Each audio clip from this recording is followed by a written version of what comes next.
agye tumi no 2028 Ghana for ni the MPP for so if you say obi a na dwene mu da ho a oye Ghana ni a na dwene mu da ho onimi nyansa de onimi say MPP any party a o ma we mu a o ma ni di yi obi ani this obi a ono de na fu no ode nam na we ba ene na menye skanti omo ena omo ye ya na omo keka de ombeka na obi a odwene Ghana ni mpuntuo ni nkanko ho de onim se MPP ena eba o ma no edi yi eduru me bia ya na Ghana abufuo ahoya on Ghana for the way to aba no ya de abufuo eni ahoya ena to aba ena MPP for o ma yedwe ena MPP for o ma yesei ena wei ne ene netia ene oteke abukra na no awro glass emfa yinkosi hene ye beto aba atia no ensem no eye nwonran enti akofa nsem pii aba jese yato ababone na yato ababone nso anuye ho seriously yato aba no anuye ho enu na asese MPP aban no anase party no omo ehwe se omekom ho abomu na obakonkodin se NDC for strategy o ma fa ni se omo bewura enipa MPP for na bi mu na omo de ntitimu aba party no nti eno ho adwuma na se omo ye ye se yenim woni o ma fa omo MPP for as se o ma fa omo NDC for afa omo do omo ye adwuma eti MPP but so o ye MPP ni MPP di wadru ba bia wadru yi o ma ho kwan ma NDC for use wa o fi se wani ate but ekire se woni mi nyansa e bia wo de wadwini mu no wani ate enti ontira wa ye Judas aha se ya na mekwa ha enti wo fi se wo ye smarter ebedum lebi no wo ba ye kwasea tell Bible can say the open when ya one fa kwampa so nti sakoko hwe de obutu nkosu anya ono ane 2 years o obebunu nem waka na wie no obeye kwasea nti de wunni say oh menya smart NDC aba omunyam yom bechimi minfa mo bata wo mo minkopa wo mo chew na menmua na mense MPP ma wo no mo a wunni nyansa ebedum ebe betena de mo besu say utu sa na mo no ebra so say MPP for omokom ho bom na omo ekonkoden said ye beya omeba biu na omo na oman no eni da omo so enti ene ezenka professor Boadi eba na ye no ehase atwetwen komo kakra nso wantumi ama bibi dina kopie baabi nya na ye no batwetwen komo wa ahoma so na yahwe said ye enura 3 days ago media budget no so ekoye na afi yaka ehon nsem so kakra na afi ye di eno so atoyie anana dwi mete mani na obi a send me voice note ntentene efi Australia na ni nyina ni se MPP for na osre wo mo se ya bay ya kosui Tema wuntumi a ni tanti ya chinui ya dina kotunu ene ho nsensemi ahye nipa bufuo ahye MPP for bufuo ama omo kasa bia no de bufuo kama ni traso na oso besre MPP for emo mpaye na omo doche ma wuntumi a MPP for omo doche ma wuntumi no e de na MPP for nyina ne do no de MPP for mo doche ma wuntumi no mo nkasa bebiri ye ba ye be se omo obi akosakosa nka ne trim na emom omo nyira mo nya adwumadin se 2028 NPP be win election Dr. Bawumia Baba ye president na wo kire se impo ya no esisumuna so se ekok api na eja NDC for na netumi ichi omo nsenti no omo saase omo mpenia 2028 Dr. Mahmoud Winia, the amount to me, Binyan Fahudi. Because or a political prisoner. Or a political prisoner. When do you want the born on the Nukotumono? If you are seeing who say, I need time and on the time. They say, it's here. I'm a coffee boy. A quotation and Yasi Kosu, ye. Such a mount to me, a yagalam say, or say gun and showing or say gun and crying now. Nasu kon krom elembela. Ye yagalam say o kronum. And yet I want to me na. It tells you. Say want me there. No more opposition in no more no. I'm about be mo apẹ and I'm start here no meeting. Enti assembly ya di no court nyina no. Omudi assembly ofie no. Ye di no NPP so Jubilee House ho NDC. Say the be ya omudi no betum. Enti mo ni mirika bo hu mirika omudi di na asem. Ti mirika kiki. Ya nya ni ntema chairman untumi corporate national chairman na enhwemu amusi omaye ye information say NDC fo no a amanipa akofom akoye nhwemu no mu se chairman untumi be win election no nti ye yemfa no kontem na wanko contest ya wini obe haye e se ebra no ye Asante regional chairman no na aba no obi beto baako obi beto half ebi entu bi kura no na ekoso Asante mantemu obaye ya ape ene saade ni jaye ti o mu ni se chairman untumi be national chairman ya o matu trasem no makaka bensem ni wo mo nema basabasa o mu ye no o mu ntumi nye bio nti ye ne yemfa no kontem enti opani no or Western Australia Perth ena ahomachin send me message wasi ade ba ko MPP fo amodo chairman untumi betumi aya ama no ne se mo bayire mo ho aye adwumaden mo bayi watimi wakame na firi ho ye to aba ni wi a ya to awie de onya ye de wanya mo mi nyina enyi sabato na asem no firi ye tiri mu na yanka ye humom na yankonkoden because sawko abato no bi ulusi na nti wo fabufuo sa wo mo anya adwuma ma party ni ma power uti opposition a de be na abenya bia wanya position na okopaye no de ba party ni wi ni power anya hwe kra no na manframa na fa ho no eye different from sa wo ye opposition member enti opani na asem no na odi ya onira ho se otitensem no sa na ne ha no ye kwaso MPP mu ne ha no me de mission ne boni se la ye wo process ni mu ye wo process ni ma ye mfi mu no de sa anyema ne ma wi ebekoso nkakra anyame ya adom na bibia toyie na process ni na ba wie ya eho na ndisi fo behunu se de MPP tie omde akoma kro ani ahoden kro ani adwen kro abaye adwuma na aboa ama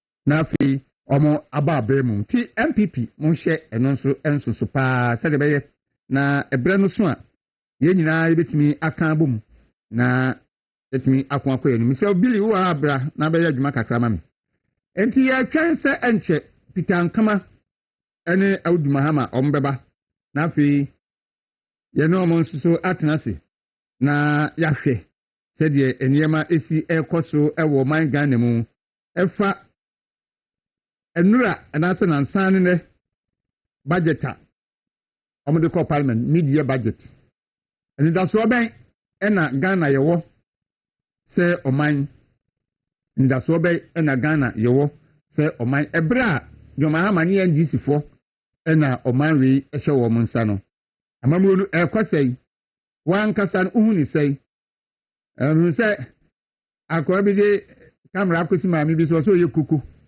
na o kasa maami we aban ba ye koko na kane no ye ade ba ko jesu ba ko no ene otumi eye nan maami so mi sira bo mi nka se me pe ensem bi akọ emfa mamu ofu we hu nsem eme ha madwen na maami nwini me ho na me ntia me baby na me koka mo amfa me anko se makoka setia aban Ghana fo obia super hini no super hini Ghana fo nyina na enum no na Ghana for ese ye benum su atwempe eye de ni a emfie nan e wo ho mayen se nyame ya adom na emfie nan no ba ye besai akwakoto aba na yeyi ye mampani ene ye aban foforo a ebeboa ama eniyema nso so akoyie ama yen ti ye hwe se eniyema ebekoyie na ye nso so yatumi akwakoyie animu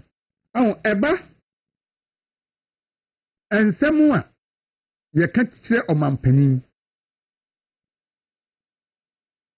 eye nwanwa se omampanin jo mahama etimi bie na no kan se wo a wo beka se tia no bia no obemi abecho nwanwa paawo ye ntie nwanwa ni se sele me sha se me kan ye no onu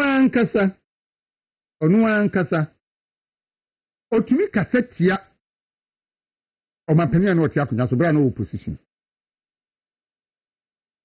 ni spokesperson Felix Kwachi Ofosu otna TV so ina na do apom den akeka nsem pi Gideon misro se wo Ofosu Kwachi video na menim se godon dia sendo wa on fan sendo dia me fan sendo na yemo enkyere arefo ne atifo Daasebre no obi anka no hwe obiara anka no hwe otumi kotena ase kan ensem eto no so yenko Gideon na yehwe ensem a wokan ye wi a yebebo haru na so de no na yahwe ono so kan ensem bi fa Supreme Court ene ehon ensem yenko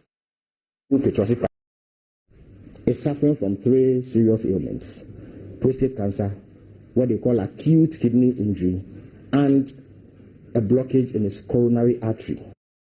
That's the flag bearer of the new patriotic party, Akufo-Addo, is suffering from 3 serious ailments: prostate cancer, what they call acute kidney injury, and a blockage in his coronary artery.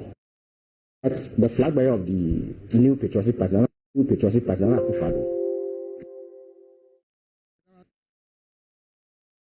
Enti wey eye Ofosu Kwachi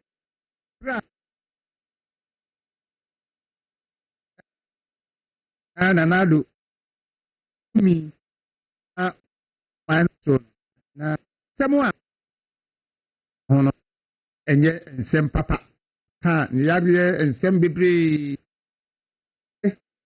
cross ariye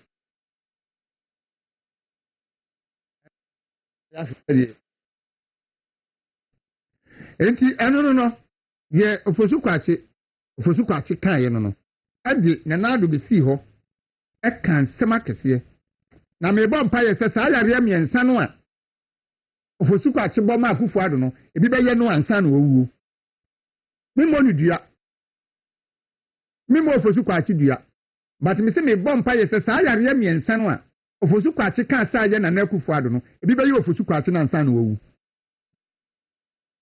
na o de swing answer. Ebi se politics enti etimi twa trotu nipa so kan semu a enye etu nipa so kan kosi se na do yire pani one ne tina ye wono ade aba dade abo ni tirima kunu NDC for kan we nyina anchi obia na fo obia ankogina court ya remind obia enso enemo de obi bo wa pin namde no obi bo wa namde no onyame otesoro ho ohweye na se eniyema sei ekoso a ebe ni dey before say Peter betena say no ma yene God na sabedi akon entwetwe nkomo kakra bi na yenhwe se nyame ya aduma September elections no ekosai na ogina sei se na hoboa no esi ekro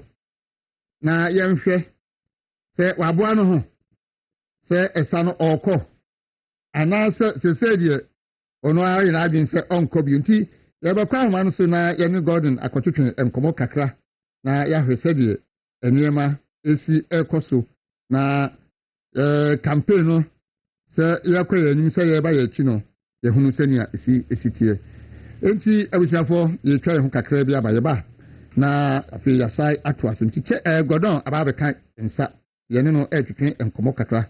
Gordon, good morning. Hello? Gordon. Daasebre. Machien. Emadu boko upon bigunu. Kakra. Late comments na mama wa. Oh, da say wa wani tia. Na sem ko fe be amodin. Class prefect ya oyele ti say Peter de miyan hun bi da. Ayi die, awu die enter the whole down fa de kese. Okay. It before be ballo. So boku ko no we are about to the affair and about to the fight. Only the tia The Peter die. Okay. So fi be 40. Oh, wala hiu. But now, they say yan kakra ya kwa ni. MPP elections. Almost as every polling station as they say we constituency. And before say be buy any mo kra no, yan hwe. Process who ni say every polling station na be see constituency no. Daasebre me daase. Also election no a event. Election a event. Also me course we train event management. I no uko you be the participa we now ko. In fact event management we ko emporo the program we e bi enumere kakra. Do be no if you be sa na manema also be no suo e be the drinks be see ya na so we event manager papa dia ade chalo pa e do akwa ji event center e be ade chalo pa so na fa ho wa ko hwese bibia e clean it even event ko empo no ya na sa ade chance akọ battery it about what me ni to ho ade process no wa before the year first about no that about papa no any to abani via e kwa ko be fa so manage no it ni na no e ka ho na making us say largely no yes but and also no need to need ye making us say could have done better maybe make my market say could have done better and I message my market say more room for improvement. Okay. What you said, that's a bit. It's no, and maybe whole message, yeah, not emphasize MPP for the Massad Management. And then maybe whole ma if you see now, now, we say a avoidable. You bet me, I hear I'm an abortion answer, Mississippi. That's the other year for Twaba. Now, you have a cabbage, it's got 8 hours. Na ye can watch it and na album mo credit be twaba no polo e astras ni bi san kan major setback this is how we see it e bon mo fa ye ko twaba ni yaka aha no e ko fo yusu ko fo tin and na asomesi and now the thing be say ya party when you be a free album no Sasa mame omukiyeke kano menkiasiye mayi bi ofi album no musenyi adeni yesi yantwaba na ye uje si impedi pa se album no adekoti yesi peni o se ye kasi ye select ni part adia asha album no ye bitimi abu bitimi e be be se timi so atwaba okay e disi yantwaba na se ye dini pe bi ni sise mu a it was say and Tiaseba will be say you had your per young fan for 1890 and police station that the electoral area this or that. No be at here. Now baby to bra and to class and now what you buy and say will be per se. One bishop be able album and no person was sister album no. Not just a one person but trouble. It is about 20 bars. That's how the man and can avoid that board. It may be a message going forward, you know. So, what did you say? ɛnyɛ obiara kasa ɛma obiara nti ne ho ase deɛ a go to the polls yɛnkɔtɔ aba yɛbɛwini no awini no wɔwini na ɛyɛ a na mo si ɛna sama baako ɛna minister baako ɛna ayi national officer bi wɔse mofa mayɛ yi obiara mfirim na mobu Daasebre ne sɛ mobu obiara mfirim no what do you mean by that mefa de sɛ me na madi 25 ɛna meto abaa wɔ kɔnsi mayɛ adwuma ɛne nyame adom 4 years about madi 29 megye de sɛ memuo mmea kakra yɛ a metumi ayɛ police station adwuma na obi so 4 years ago yɛde ɛhyɛ mu wɔ 49 sɛ wɔno so yɛ 53 ebi kɔpa sɛ wɔyɛ very busy ɛwɔ ne nneɛma bebree ho abusuasɛm ne adwumasɛm ne adeade nti me amadi tɛnti na moka kyɛ me sɛ yɛsɛ meyɛ maintain yi no register wopɛ sɛ wokyerɛ sɛ nti yɛ maintain a menso maaspiration no mefa kɔto bɔɔla mu na mefa so wate aseɛ mete aseɛ paa nti ɛyɛyɛi na kame afei madi 29 no ɛde ɔmoka kyɛ me sɛ mpanifo nkunu yɛ a ɔmoyɛ police station anaasɛ electoral area na constituencyfoɔ no yɛ wɔgyigye mapa sɛ ɔma yɛ ɔmadwuma yie ɔmo wɔ ahofama sɛ ɔmɛtumi ayɛ ahoɔden no nso ɛwɔ hɔ no mo commitment no ɛwɔ hɔ kamakama nti no yɛmpɛ sɛ yɛbɛkɔ contest na yɛsɛ akɔtɔ mo so aba ɛtumi de yɛnsa mfa bɔ no yɛsɛ mu animonyam ne a madi na mmom no wo a wɔyɛ 29 years no wo nso so no wọ́n wọ ahoɔden wọ́n ahofama no ɔpɛpa no wɔ sɛ wobɛyɛ adwuma ma constituency no na mmom no wode kyɛn kakra yɛwie a yɛne wobɛyɛ adwuma yɛbɛma ɔwuo bia play kama ne meka ne saa deɛ a na kyɛ sɛ mogyiri sɛ mowɔ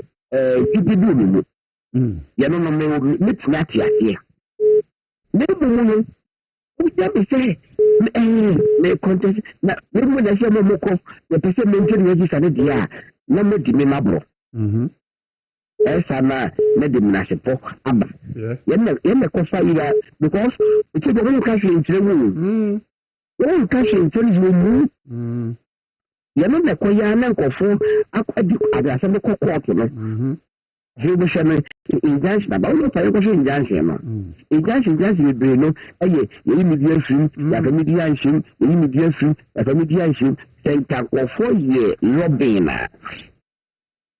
en ko form penifo no mo ye san ko mo ni o ma ades ni di ko ma en ka san injunction be ni ko ya ko de ekema iti media ho na me issue okay ba ko so se tiri bia ya na party for no some no now and police stations with Pentecost for us a bayi. Omucho kata, omucho umba yenye bad so omucho kata man penifo, men penifo and car assembly. But it is a coin penifo that and yasam no sikumeja. Na in your party no be in your party no be our papa so baby or contest CDP. Na mentiasem asem na se yisimi na me toka ta de brain pedifo na se man sha nka bia e be court asisi na court wo asisi na court wo etimi ni review process ni na be a court case bia ko enem me mesre party pedifo say yen titre ba committee bi na be bia asem ko court bia emu sam pedifo wo ho se eye de na asem yentman can feel ko du court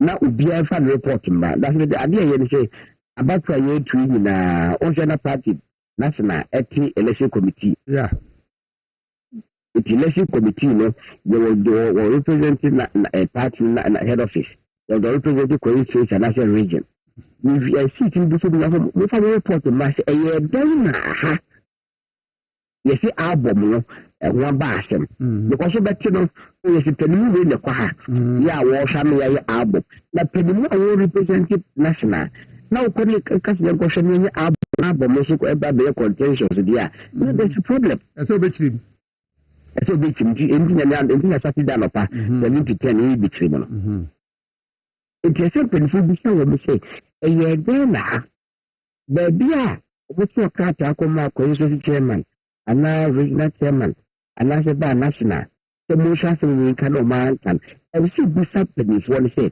ɛyɛ dɛn na maa nka asɛm no sɛ dɛ bi a going forward no ɛwɔsɛ nipa nya resi mu sɛ no police station na menya asɛm anaasɛ bi ba ne hwehwɛ ma so a mede call constituency a ɛwɔsɛ constituency fo tumi kama no yi sɛ constituency fo nso ka no yi a ɛwɔsɛ constituency fo tumi de asɛm no kɔ soro ma me what the asɛm na mɛka no sɛ ɛyɛ saa obiara bi ne gudie mapa ɛwɔ structures no mu na structure no yɛne yɛbubu structure no deɛ a how can you tell me sɛ ma mɛnkɔ court na court no yɛsiehyɛ me de mekɔ wɛnyɛ yɛ anaa ɛti ɛno deɛ Daasebre mɛsrɛ sɛ yɛkɔ yɛnim no party no ho ayɛ akɔnɔ party yɛdidi pa na ɛyɛ party biara flag bearer ɔtɔ aba baako pɛ ne yere anaa ne kuro ɛso tɔ aba baako pɛ deɛ wɔte hefa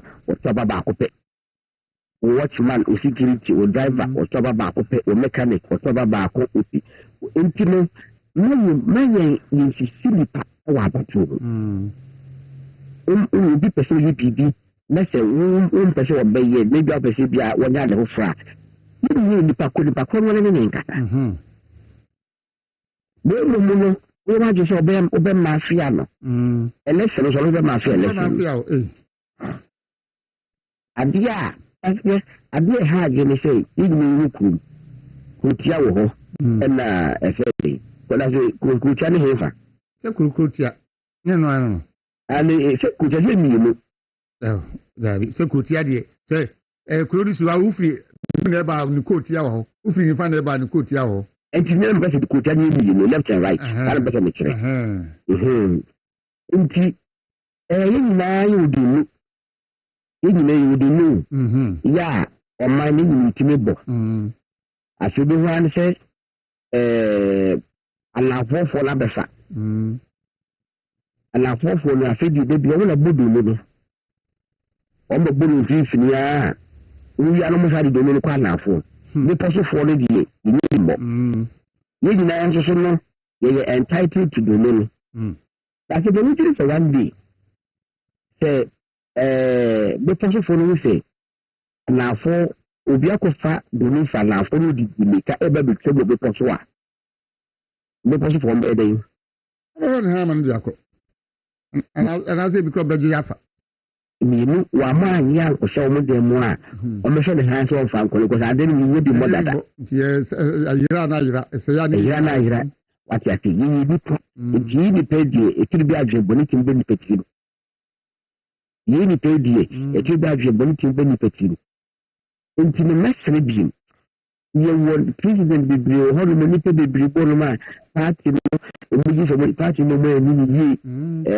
nti no ɔba partner nipa bebree Daasebre nipa yɛ partner ayɛ nti na 2024 elections yɛ bi nso yɛ ɛnyɛ bi fo na win elections no ba nipa na partner yɛtia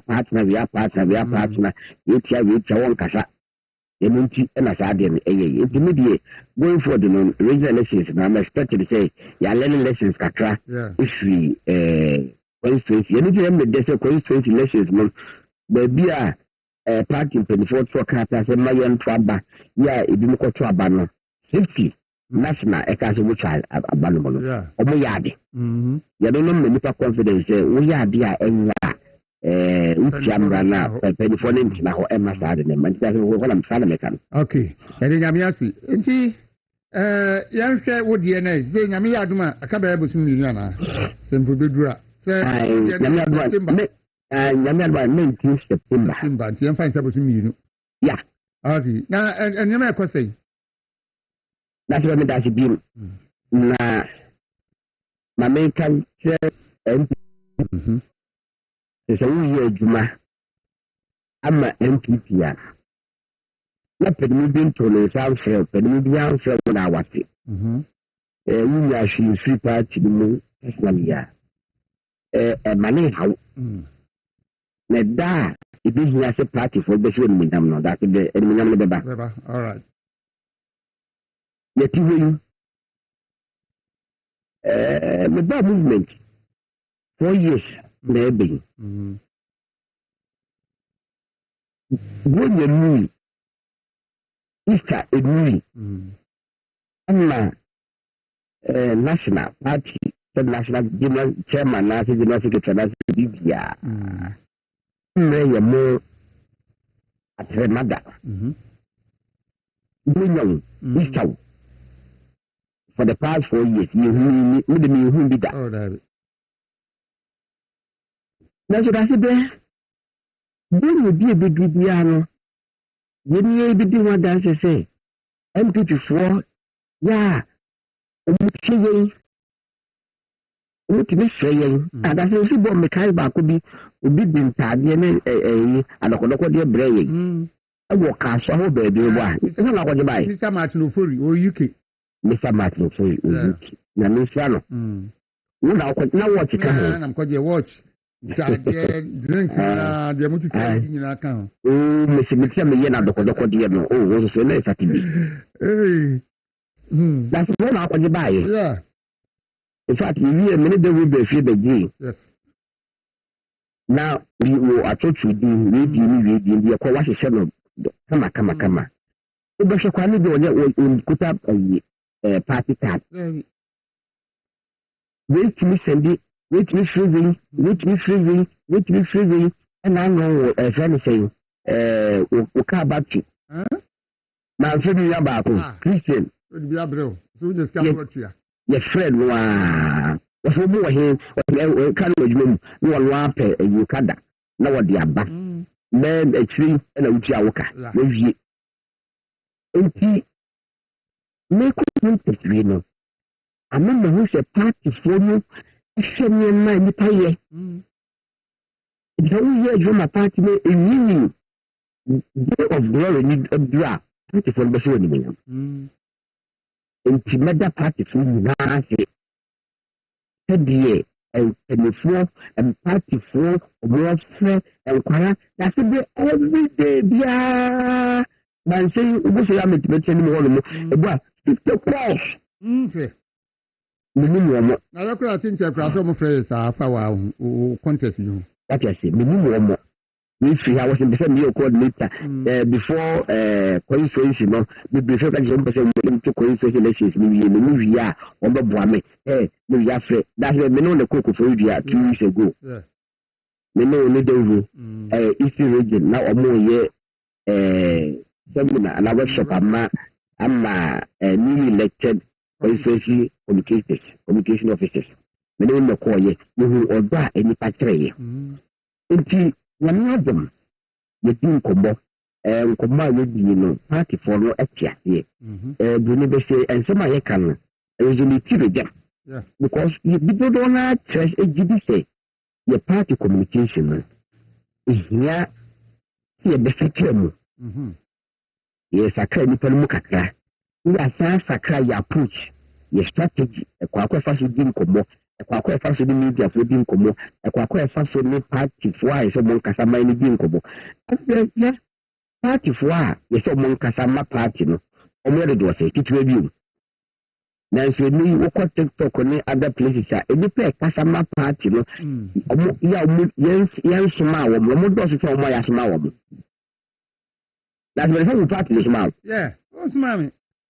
And so that was a party is man. Man, baby, no go Daasebre a party is man. That's so if you watch a Juma and ye, na ye boss hammer to the sense of you come catch say if they are party now, so my party is my because you were party no order. And you know, maybe a medal will be asked, no matter catch me say, you better bomb now to be. You call some of the regions, Kakaka, but Yasa, you knew a year, you call Ashanti region. Eastern region, Central region, Northern region. If you are for 5 regions, you really know like you can't trust. That's the feedback overwhelmingly positive. Okay. Overwhelmingly positive. Now, I'm going to catch you for say. Into Mamuahi, and I'm call your cook for him without me. If you are compound, you a back a 1 hour, and was as a man, we are bed 1.5 hours. the first 2 hours in Pojashi. We say, find the work of India, and now you see one man, party no national communication. Actually, it's our friend say, Bɛkyerɛ youth eco movement TV, Bɛkyerɛ youth TV, Bɛkyerɛ joy, Bɛkyerɛ asase, Bɛkyerɛ asase pa, Bɛkyerɛ omanation, Bɛkyerɛ essential. That's true. That's also not what I'm saying. Yeah. Obi ask you when you say this ada.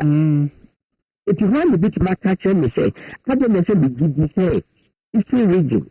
I know you. It is a region will be say and now and I read media budget review no. It is will be what take budget as it is a region. Even you know, and my woman a greater cry, macra, and man a television so and the cancer. Ma one more or multi is a region. So if you grow, so if you show, so if you hear so if you swimming now, and here's another answer. In the use of Munia Bema, Munia Ban, or my music channel, and the TV so one time now, Yaya media budget review, or as I will teach him. That's what I can imagine. Say, Yama, Yaya budget review, with this revisa, and will buy you, and I think so do, and Yamanab. So do for TV no more say the Pacoda Manabad movement TV. That's the money budget to do. Money budget to do. If I couldn't free born in the bayou, if I couldn't free why and Yamanaba. It is one of the things I made them back. As a two work in sense like a Kakebiafa communication. Ama nipa kakra bi na so mo kasa eyi ejoma party no me de me ba sa word that be me aso me bring na go from all right e go funa bana o ma ba ita ba o nyina ba nti ma hu say so wo ka all right me ti ase ti se min fa so no aha it would matekasa all right it me din komo it would be na me adu my bebe to abeto do asi elisa for god na sarubidi akon na ye no atwetwen komo no o contest for national communications director ama NPP ama nyukuo no nti na me adu na bre no so a naja party for no ahwenyuma pa wa ye dia bo party no na mo ahye na nimonyam akasima be se ensia o akasima ba akona bo no nwotwe na nyame adom Peter Nkuma ene Ayuduma Hamalaji o ma ba bekan yensa anope ye twa ye ho aba na afi ya hyase na ya hwe ensem no enne ye bedi kai ahwe chema wontumi issue no odina ko pie mu ewo nsawam ye be media budget no Yebehwe NDC for crocro de Jombia no peso mo ye no omo settings bi a omo share da man nipa bi kodidi Dr. Bawumia tem omo so machi no eden be no nam hana Dr. Bawumia se omunya no aka kire omo se sa speech no mo criminalize no omo enya na fia hwe MPP internal elections no ene eho ensensem ti ginyo ye hwe ehomra sisi a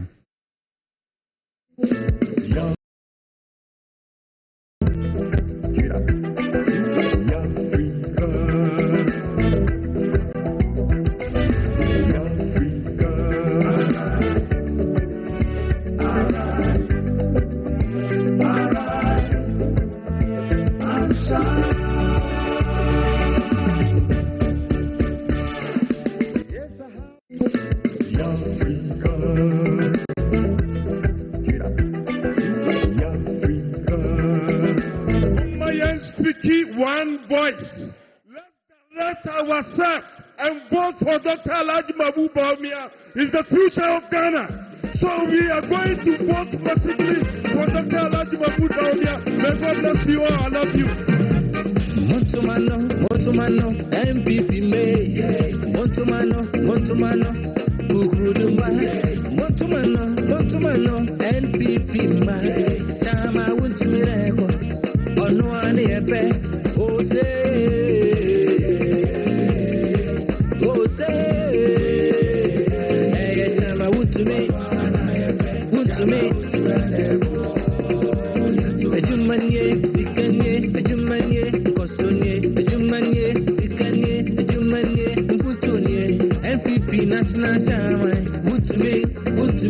Chama untumi o. NPP national chama. Oh no no be. I'm for the journey to a city. Oh no no be.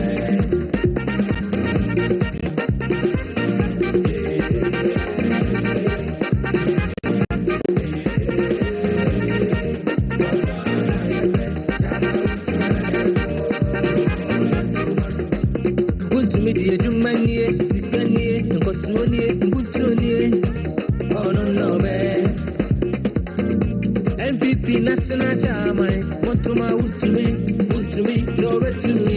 Time I would to me, don't be far away, yeah. Want to me, don't be far. Our dog, my MPP, National German. Benadent, you was Yako. Namesa more, Namesa more. To me, you only want to be an injury, and no one knows too much of my wood to me. No one obey. Some I order my MPP pie. What to have a man, no one obey. I have been done any man to us, yet one is no one yet. Yet I have a man, no.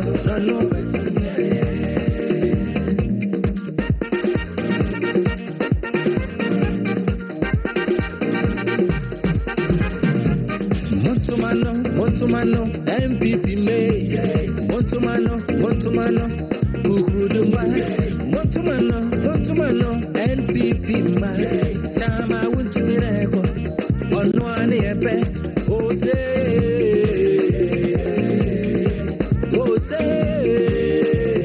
hey, Tama would to me,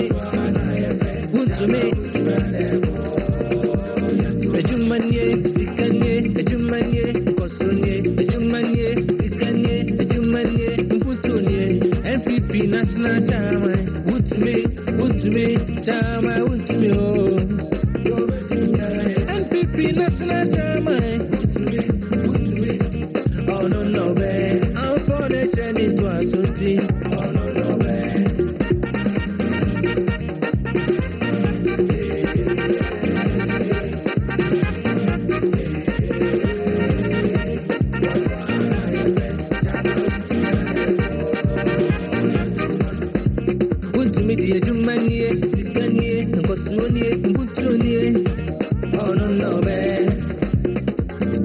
NPP National Chama, want to my wood to me, no way to me.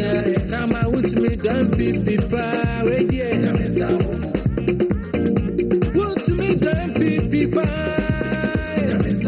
Our dog, my NPP National Chama. Benadent, you was Yako.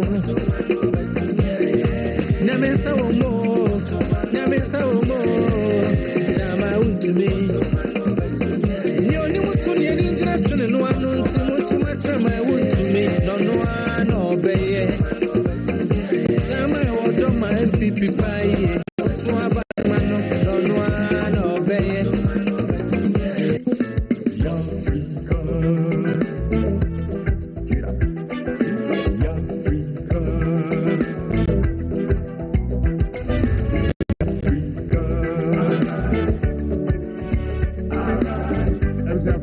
Makwaba biu eba movement television so Bɛkyerɛ dwumadi ene yɛde ɛbrɛ mu no nyame adom Peter Nkama ene Awuduma ha maba bɛka yɛn santi Kitawe yɛte asim abɔna ɔtwe apa ho sima nsia Mekra senka yɛne Professor Bodi bɛtwetwe nkɔmɔ kakra ba yɛn sanka no ɔsa wɔ program foforo baabi nti sɛ in the course of the program yɛn sanka no de a yɛne bɛtwetwe nkɔmɔ kakra yɛn sanka no nso so a and also Yabekoswa.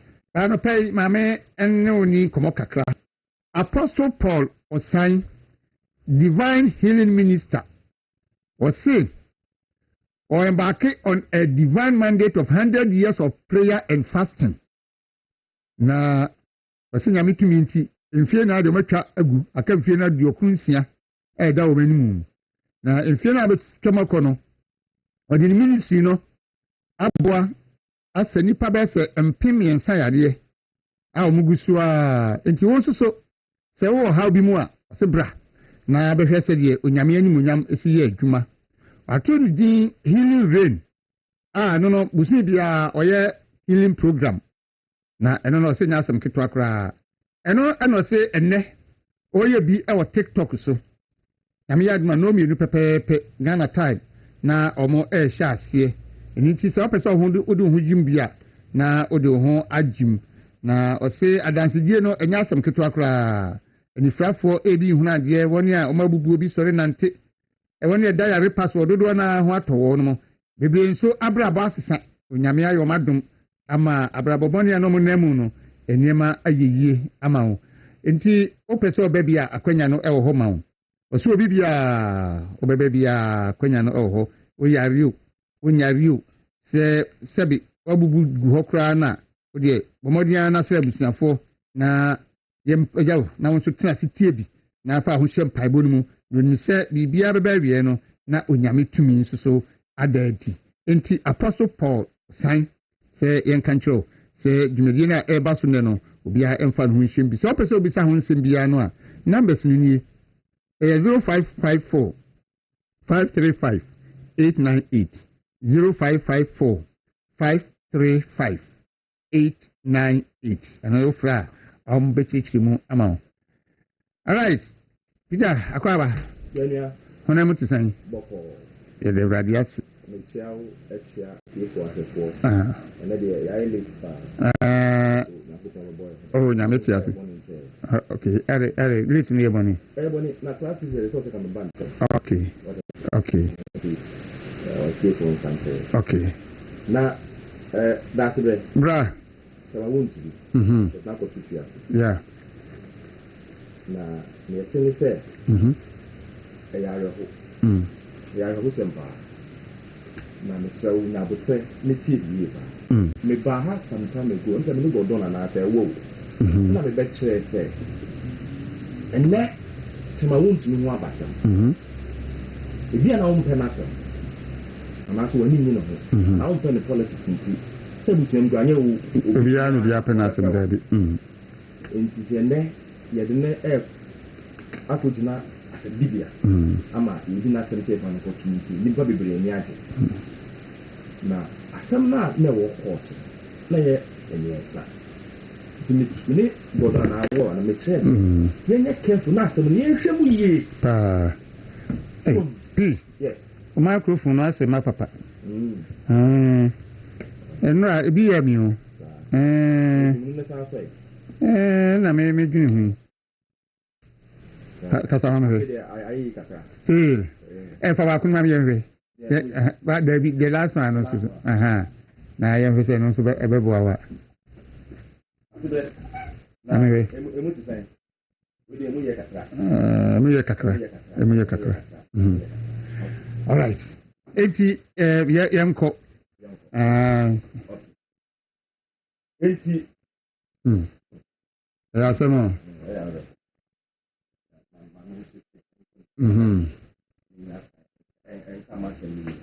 Peter Johnson. That's the. See. The number change say. And Chebia me baha. And I'm going to be movie say. Dia na unpesa ma wuti. Yeah. Na say no bia oni gino. Say butem kra nyo obi bia na dia beta wa. Nti ene na ko gina hot. Na humani aje. Oh. Mu kan sem bebre sia. Na me Bɛkyerɛ say Sabre. Say o hwe nipa bebu a ye ma ko gina hot. Agyei lo mu o man ni political. Ali 92 a. O hwe Victor Solomon. Ame Petra, Ibrahim Adam, Ifayanki, Nanabotape, Tafitikasa, Izibaku Boni, Alaji, he said, Obi Bia is not good enough court Bia Yajeli Bian. Now, on minor Christica. What is it? Yeah. Even the recent example for Antonobasha, the Unibank case at Dufo, no man actually 5.7 billion. Cocoa board, no man actually 271 million Ghana cedis. And then your finance minister to force in Japan. No man has 13.5 million cedis. Dollars. Yeah. $13.5 million. Okay, see this. Like 2 million euros. 2.3 billion euros. It's only now, buy a money. No man has this. Let me tell you, say, I want me at the time when I know what is some other one. No money risk. There was nothing like financial loss. Now, mainly a breach of an act. Now, it's just a breach of an act there. There are mining companies that are not breaching act. Maybe Adams. At West, the general lances. And now, almost a massive committee minister. So, yes, hit go face. Reclamation, Tanzania, movie. Yeah. What do you say? And also, sir, I'm fine. So, my argument was that we should be careful. Say, you're finding go to because if you are breaching an act, some portion of an act. But that, Mineral Commission Act, I check when I a sanction, maybe a fine or something, maybe. They are not careful not that be. If there's a change of government, which mark of fact, because there are many people who are mining. Now, the site is Ibrahim Mahama, yeah. Now, if they are in the concession, maybe it will be a year, and I would have third party, don't create mouse, not some of that. They are not careful. People say, young couple, Victoria Center. And I'm saying, some papa be for 2 online. I'm the patrol. Yeah. That's some papa be fine. Or more for year or more twist. And quite a but near I told him I want to miss it here. Daasebre. Only said to him I want to, he was not jailed, say, or a guarantee. Yeah. It's a fact. So I want to, he was not jailed, say, what also financial loss to the state. And a view, Yan Jelly is what we are my sicker. Same you. And purely an act. Yeah, almost say what rich. People have disputed it legally. Yeah. Now, Mr. And you say, Mena, and next, I'm bet now, I'm able to say, it's just a breach of an act and I say, a dedicated. You are the official charge sheet. I the board, and I want to. October 2025. Of course, the charge 1, assignment of mineral rights without approval. Mineral rights, and on Bɛkyerɛ, so we are, you must give brief facts. I said, no crowd, they tie, we charge about Tamamuntu in Nechi. It's a 50 paragraph 3.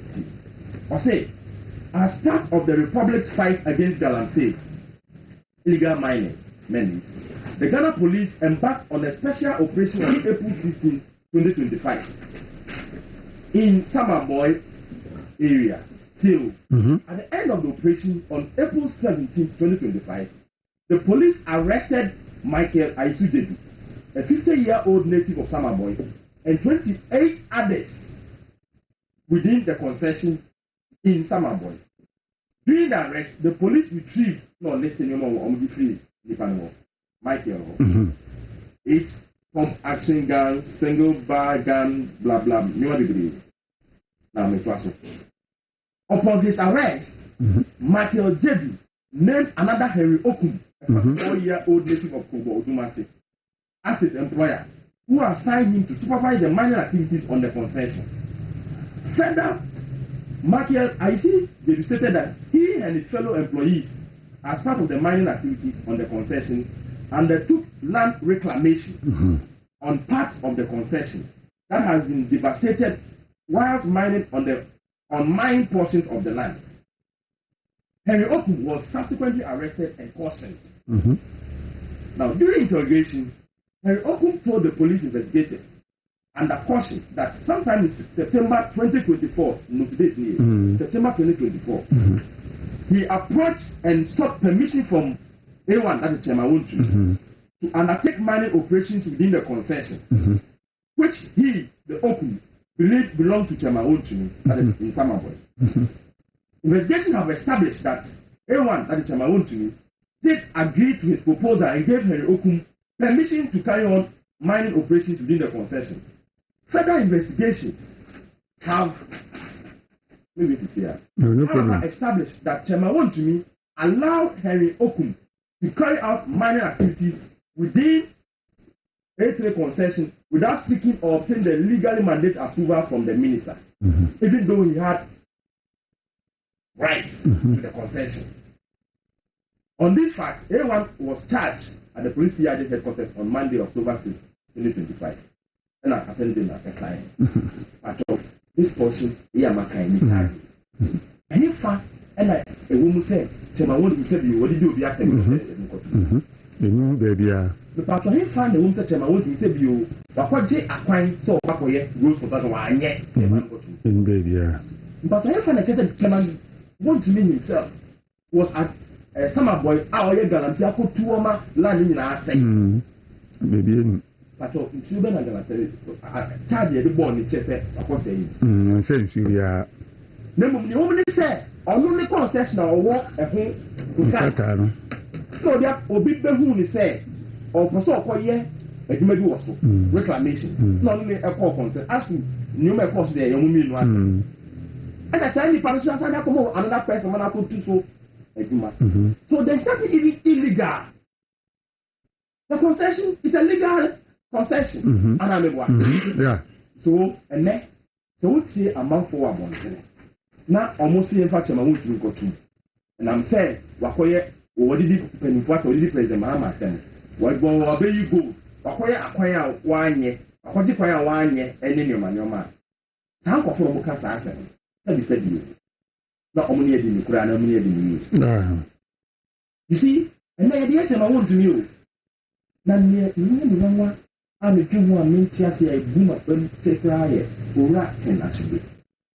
I say, tell my won't be a knuckle to me, and you're good for the country now. It sounds to every one and say fight. If I talk, charge it there, you. That's it. I get fun to say he was doing galamsey. Meanwhile, on no or I will say, and I won't hear actually a good for the fight of them. Or the petition of former President Mahama. Say, NDC executive editing for be here galamsey. And yet, no, last year, up to now, President Mahama here hungry. If he was sincere, not Dogana, not on the fight against galamsey, what has he done about that petition? Has he even officially petitioned the police CID to investigate those people name Omono? Now you must have called prosecutor Omana. I just saw the petition to come up with them in the first, and not even the security agency. Because we were a copy of the petition. What she said, the group, on my petition President Mahama about the NDC member of Parliament for our win. Oscar Oforila. And no matter a petition chairpersons, NDC chairpersons or more Azim, NDC chairman or what Dunkwa or nothing. Any other individuals from leading NDC, or no, can as many fees said they are complicit. I say, hey, but I come up with them, Mahama. When they have a person in the TO, we continue. We have submitted a petition to President Mahama, which he has acknowledged. Or the petition of President Mahama.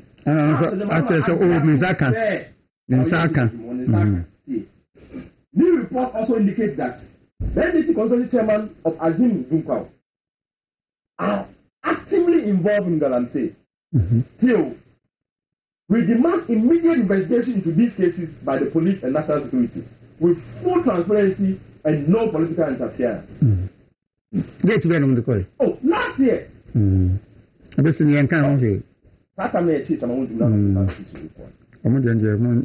year, on your press conference, President Mahama said, or the petitioner Breno, now, or say, obey a response.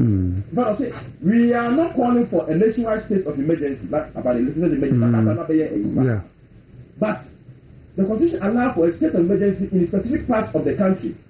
And that's what we are calling for, and we are demanding. Mr. President, your people are involved in galamsey. And this one also was evident to nobody. One found called CID. And then, no so an apostle. And Obia is Odogana. Therefore, being go to. Already, people on here galamsey. people must not get me wrong. If Chama say agent banking, say no question of papa no for jail. And the coba say be a scandal and power bank we found na be have far to pick one. You can go after interest can man banking. You can go, and nobody will begrudge you. What I say, but in situation because of what you know got to. I'm not only money be have on the concession and on that will be a place where you now I'm going to say one got permission from minister. Lawyers have disputed. Say, sir, Adiana Okoye that letter of assignment. Who say illegal? Because I say so before Ube letter assignment of mineral rights. That letter from the minister said Udubako Maubino. And purely legalist. And may Google check it bisa lawyers. I'm say in fact you must have even evidence, documented proof to show say may the Juma ma wo Daasebre so koye ejuma wo masase so. Ejuma na be koye no enkrata e wo hu ni. Enti se ko ba se me se ejuma ne hye wo nsa. Na so ni nkrata bia na so wo kokoye se ejuma na. Oh so difo. Wo na wo difo. Na sa heri.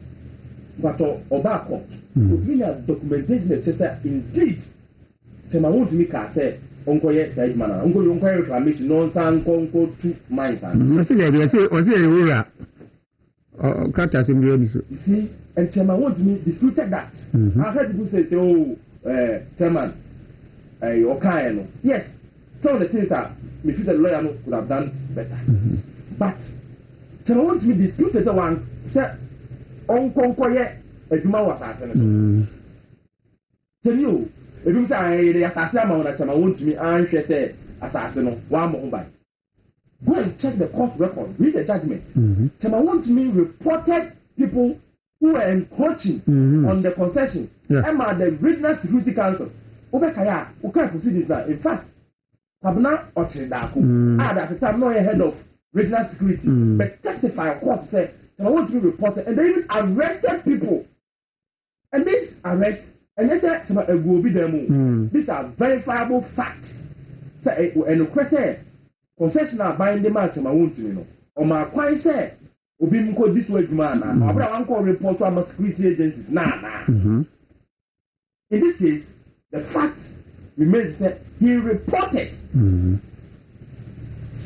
the security agencies. I'm going to cheer being a prosecute you. I mean the PM court proceedings no. And indeed the head crab testify a man. It's how you know. His word against him, I want to use own. Only document there, who are the assignment of minerals. No, actually, before Uber JDC and Uber just there was an assignment of minerals. Or documented proof. There was no documented proof. Or Castle Uncle Tuso, Eduma. Now, so the judge, somehow, believed Henry. Against him, I want to say, not also here, letter a mineral assignment. That's what to do. Say, Judge, you know, question if you are use circumstantial evidence. But in this case, it was virtually because I want to use the word against Henry.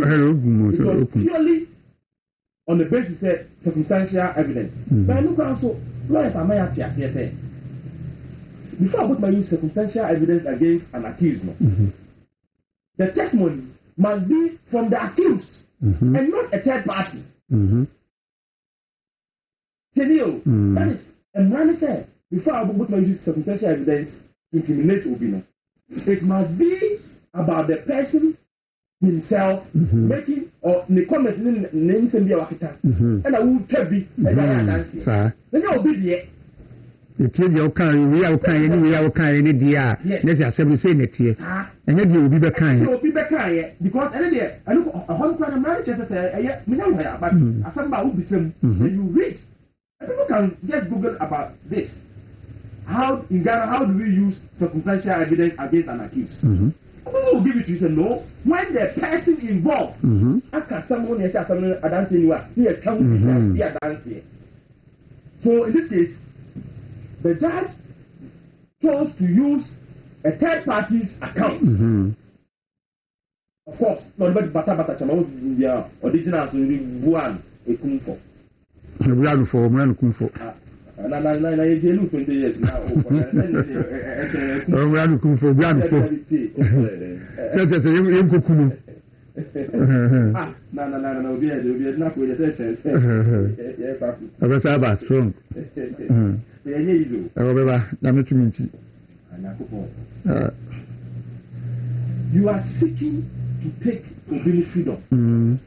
In this case, 20 good years. You cannot use Obini accounts. Any documented proof. But a year say na some kateke to charge Obi Esther. That is unfair. When Emrani said you have to use the person's own account. Now what can be at the Agyei in and then I come by NPP for Agyei. In fact, I can even tell you, so there are even MPP people that might never buy. MPP people be Agyei. TV, TV videos, another statement.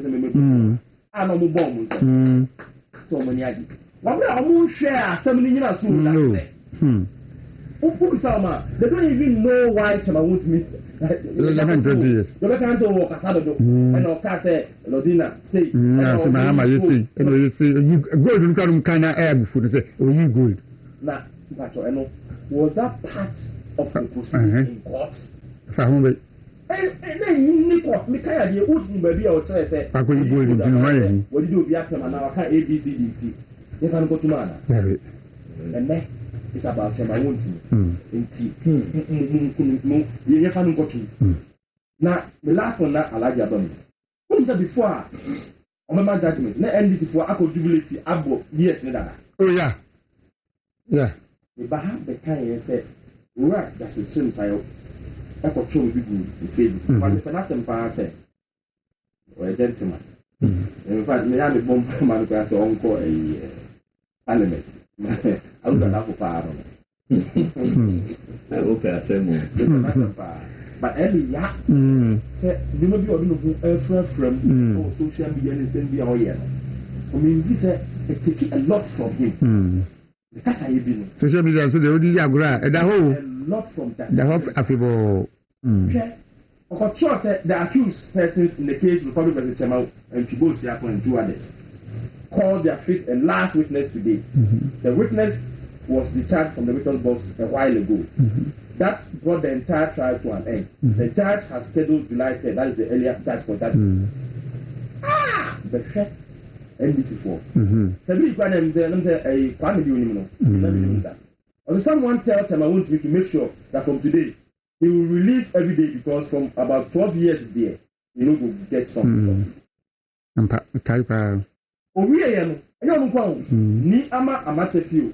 From what I am hearing too, it looks like he will be running the rest of his regional chairman, after a mistake, national chairman, regional chairmanship campaign, and watch the Black Star matches from Mr. Womo. The matter is not critical. Before say you be wasem, I know the what to say. The one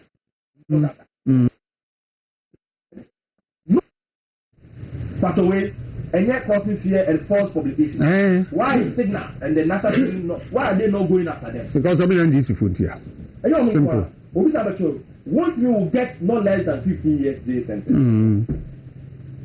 And he didn't get less than. Even the Bakongra was a Yadito and I'm editor. No, come one sentence. He said, and this is there. Before I said, you know, General Crab Bow said, call this or ABC. Now, on Marka 8, no, after that. And this somebody you.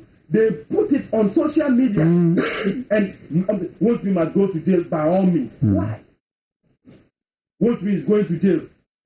Once we will definitely go to jail. And pledge my president to be the bottom line.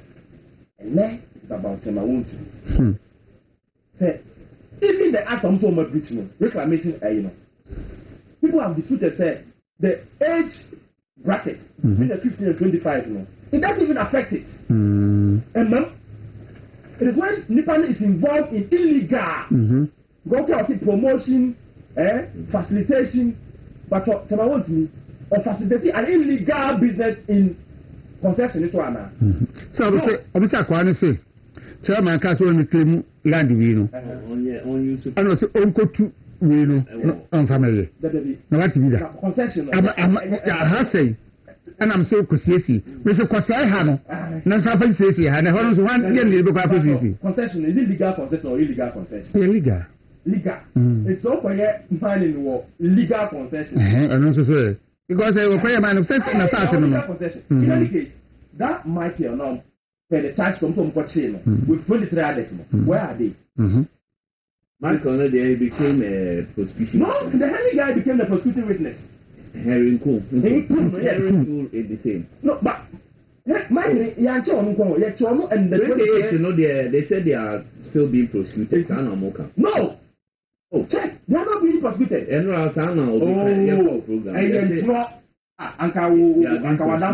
where? Why were they not charged? Because a part of this case.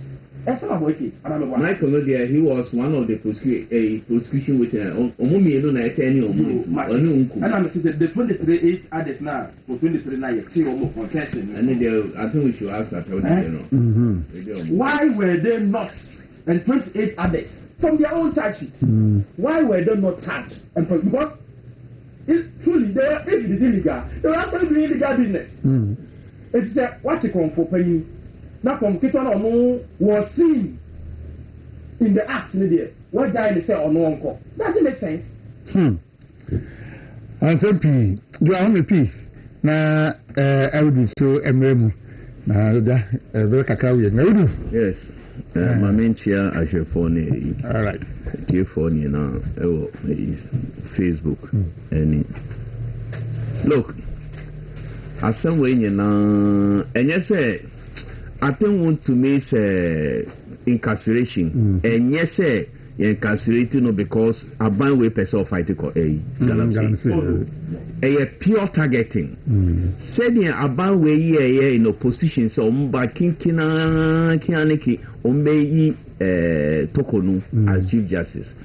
Sana Omoye opposition, Omoba, by all means, Ombejelu. By all means, the entire maker say, and ye galamse na omo fighting, but a target no more target obi say ombe jeleno. Okay, say or ye campaign current president. Or can say or bar omo ayachi omo for galamse no obeja omo because they are the small fishes. Omo ma say omo ye ujuma omo.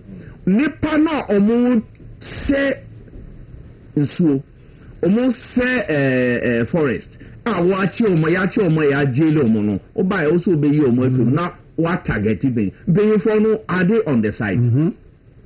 Now, criminal cases or your vicarious liability. So, be a woman. Why call you my legal man yacho? I jail. As much as the castle being here. Be person fighting corruption, illegal mining now. Some of them obey your more free. So that was a promise on my bar. Almost small, almost say so need gallants, almost more, you know. The baby of targeted the campaigns.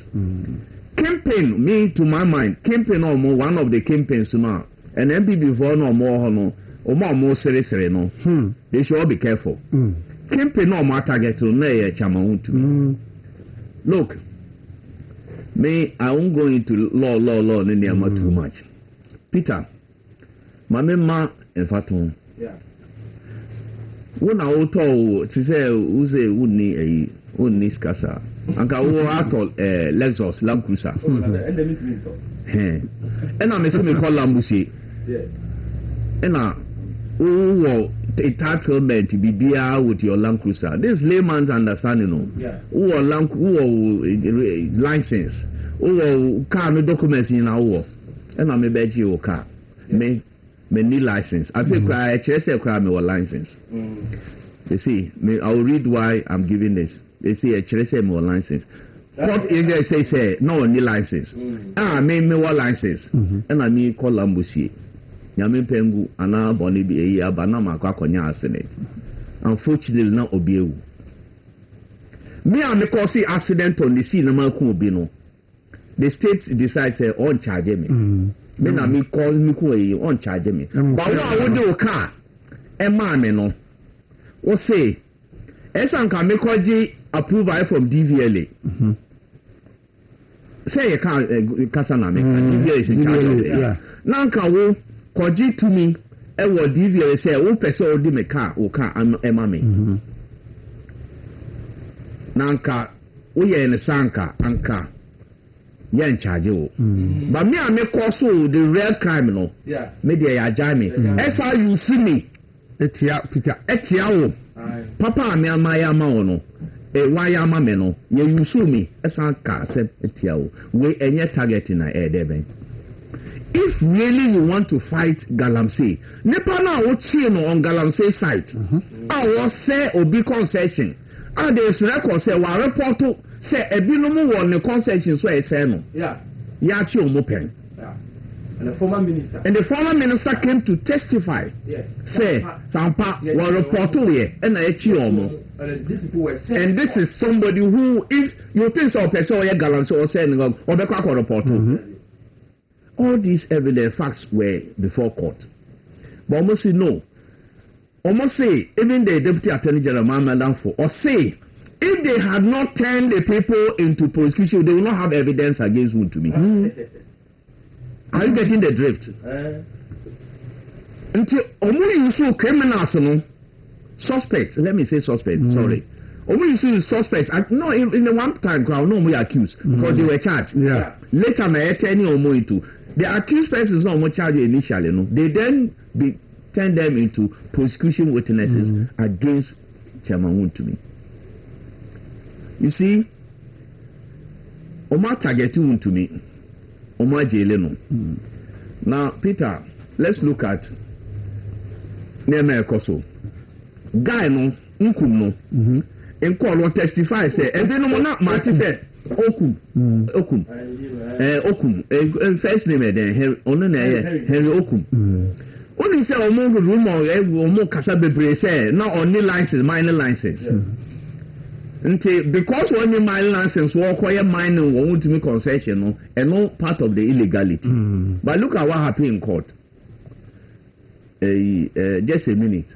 Hey, my laptop is so. Until Peter ya na Peter ope you know. If you know so. Na Peter or printing a o dey ma men kan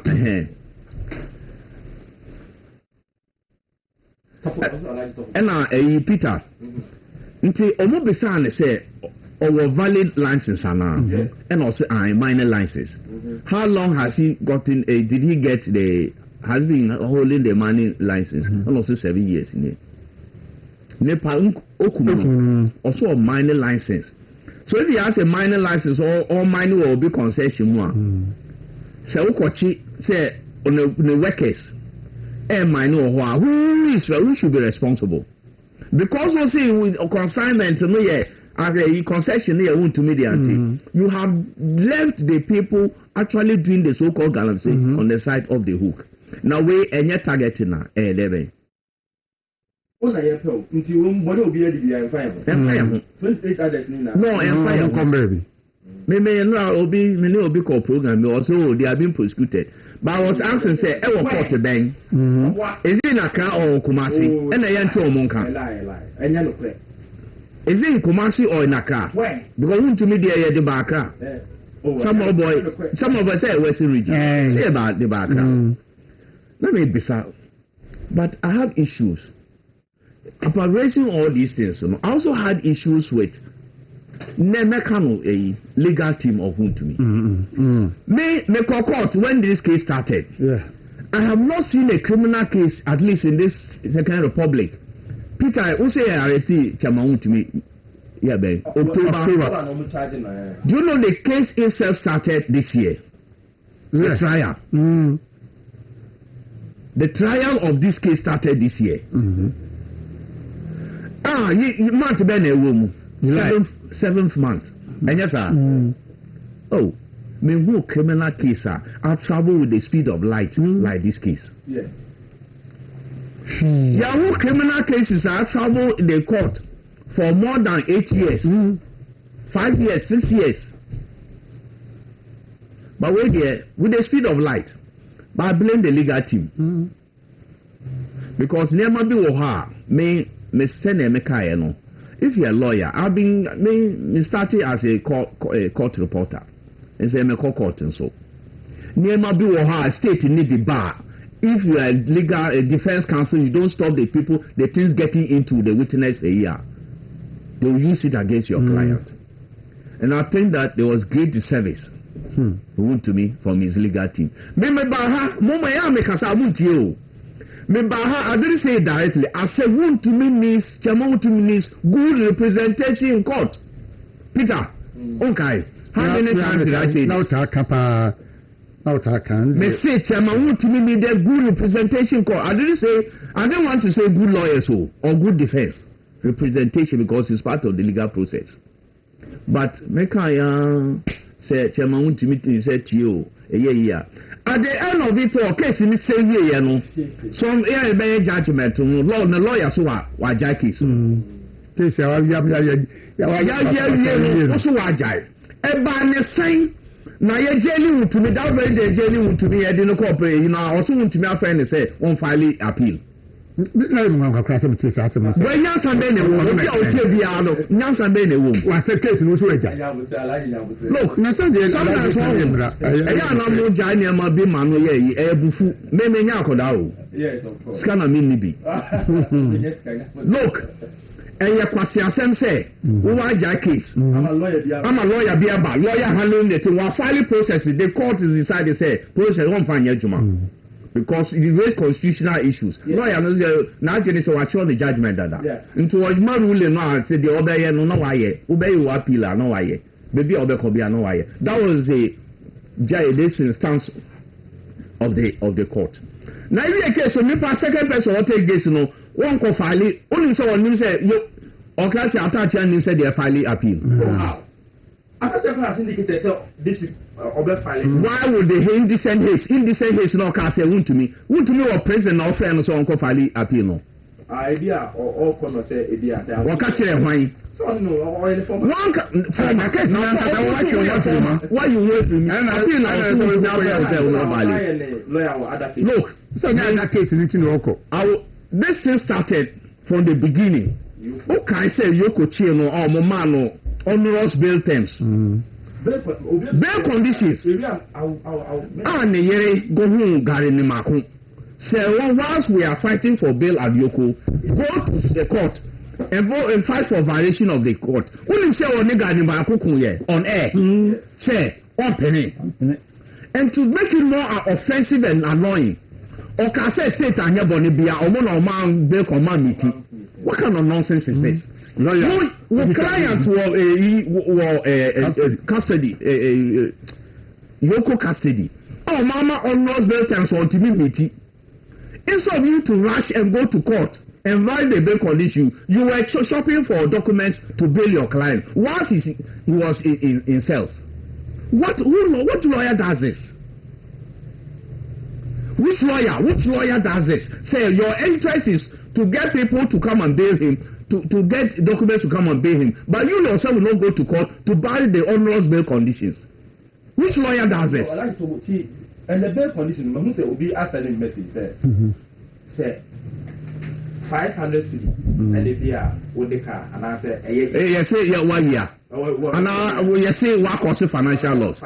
Or say you're not billing for a double because we make money. I say what can't tell you. But you see here in the past, Peter, this particular case are is it about causing financial loss today? Is there any money involved? No.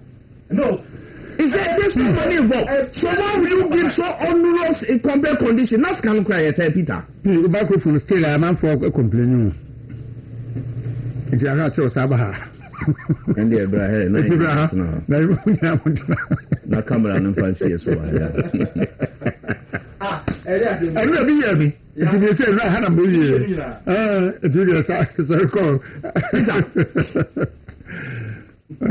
Because this one, bail condition on Modema client. Yes. First of all, there's no amount quoted say what causes financial loss to the state. No. There's no amount. Meanwhile, the Yoko has given your client so onerous, he said, very difficult with surety. So what do you do as a open freedom of your client? Where do you go? Court. And your court no be court to vary. We want court. Obi ne ye ko hu guy ne mako say. And unfortunately, Gary Mako was so mad to say, or catch will say, once you are fighting at Yoko no man court. What's the name? He said he didn't agree.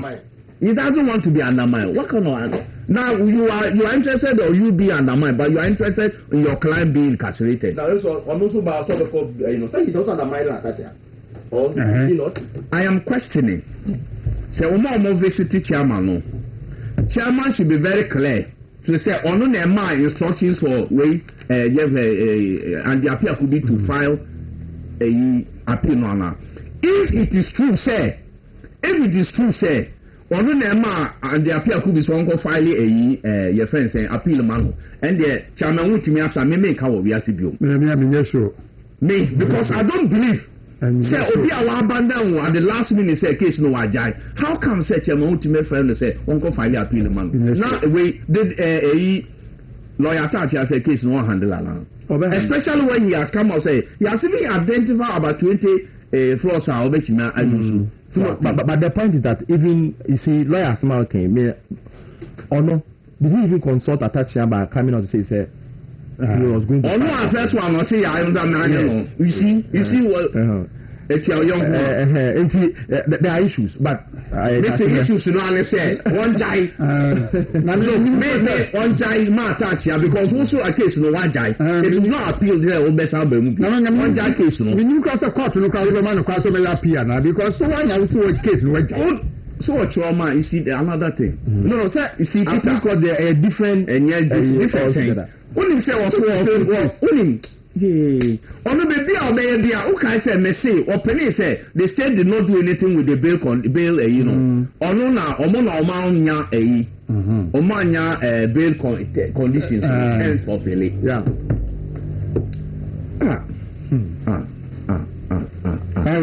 but you see I would tobo almost say I would a small cano was I would know charge ayana some way but I think there are issues say even who will be judgment now, there are many places the judge said that prosecuting witnesses say A, B, C, D, unchallenged. Many, for example, Lord Judge said that. For example, there were Pata, Okum say, Chamawuntinu Oshiano no, or say Onkoya reclamation. Nemumun Waman is Kabi and Onko, no Onko to a good DMB. No, that's can be reclamation. And a fellow will come in Chuano.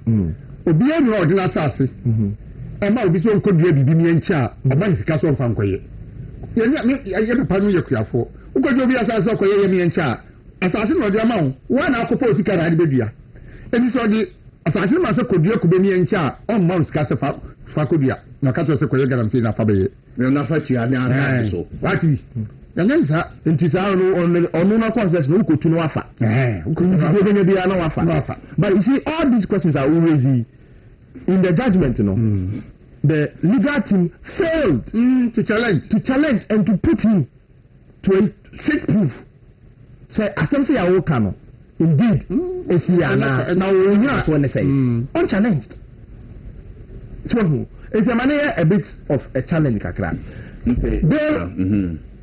Peter, who can bail? Bail me one man. When say under MPP time, opening the man 300,000 bail condition. Seria Gongo, the man also 300,000 bail condition. At two years, a chobadi 2 years or that period. This is 77 class or 7 sentence where you impose or down that. Oh, Sama. At yes, no, said yes, no, sir. Whatever it is, no, almost. Empo onya 2 million. Said man Tamakru. Ene. Ekoba ejeli ni 10 years end before so omo de na ba no demo namuni nsem no. Fisika na ye involve ye man 5 million bail condition. In fact, I would have called that name. Sorry, man said cognizance bail because number 1 5 million Ghana cedis. But check nkofo yi baye na hwe arrest a omode arrest MPP for. Na nem dey me boy me madam for SB. Oh, the man over 800 million Ghana cedis for ya no say na you say you go talk Kumasi o. Ọkọ court ọmọ year of fighting ọmọ case o about 650 million Agyei. The highest. 650 and last but and this one so 650 million 650 and this one what NBC none got even 100 million but you know that and this one was not five the highest. I know it was not done by court. Yoko of course he was in Yoko custody for more than 1 month. Yes. Because yes the injustice says the want to make case way. You know miracles. The CKM on our bank was about 5 million. Near amount 50 million. Very condition. Hanan 78 million Ghana cedis. I do want to 49 million. Sunday and here na 49. And then the court cry say no. The calculation no asat here but say it the amount was paying 49 no 34. You see why the injustice? Now ukoko fair justice Adamus Obuchi reclamation that same similar one. Yeah. Ono de we say what fine no agent license and we call challenge mo.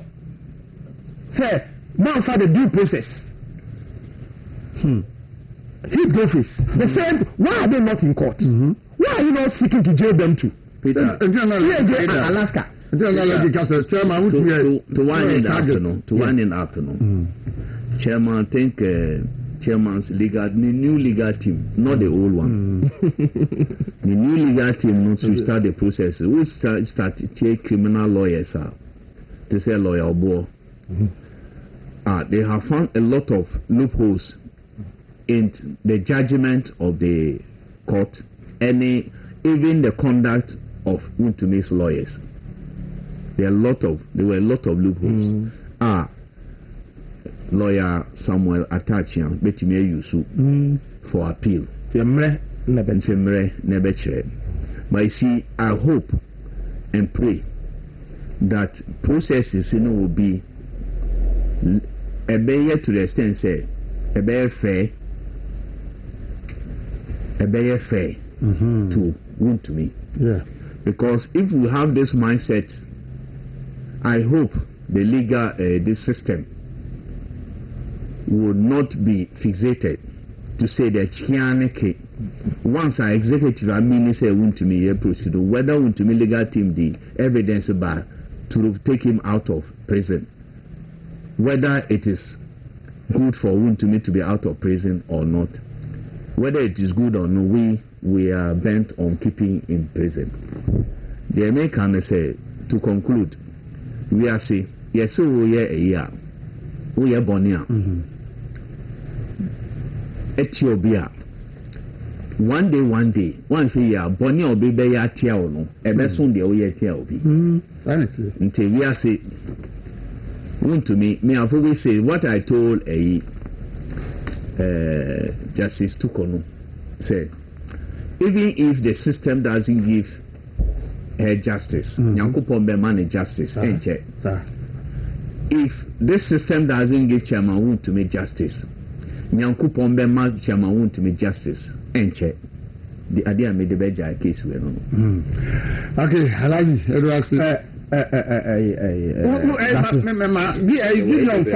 why now the toast no sabre bio. Factus in Peter Mintri mine. It's a running story. Yes, it's a running story. This story, because I am not happy with the legal. Gideon, the only toast on the say Factus in my wife now. Yes. Untumi conviction. Our prosecution witnesses avoided custodial sentences because they utilized our plea bargaining law. That's the same style replies. It's enough. So what is a plea bargaining law? Say, that's in my. It's because omo no omo say ma dia dance am edum betu enti adanse no de na chesa adanse na no kore asem no enti ya we me adanse kumu yes and me ka no exact me I started by say anya dance papa no it again so so we are the bejelo that's what happened no ma you imagine me say ye dey chema won't me asem we ba we Daasebre chema won't me onye saint we are not saying say e bia so I boni bia na say abai no be here obetimi you can but in na so we are omudina kwakotum ni de sabi when there are many examples say NDC so mo pese omo fight galamsey any kenasibenum if they indeed omo are committed to fighting galamsey Amenfi is MC. Why are you worrying yourself? Me say this system government is not interested in fighting galamsey. They are interested in targeting people. Man, many are saying your mama. One can say he's aware his own people are in galamsey. Yes, he said that. So what is this? Don't read anything. At the end, say conclusion say they are not interested in fighting galamsey. They are interested in targeting people who they perceive to be doing galamsey. But and yet, fair, when chiefs have accused our women traditional council, they've accused the MP. So galamsey, he has not even been invited by the CID or Yoko. So or the many petitions, many people, MCs. He has not even been invited. So they are not NDC will not be in power forever. Say na crime no say or any expiry date. Yamin Abanga. Where is the Yoko report? By see, I tell you, it was deliberate.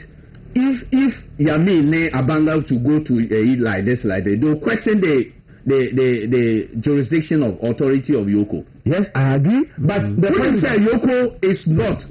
Encounter mandate to fighting of galamsey. Unless galamsey, one year galamsey money be now money laundering in Yama. But to say obi galamsey, the right place is to send them to CID. And so the first place no but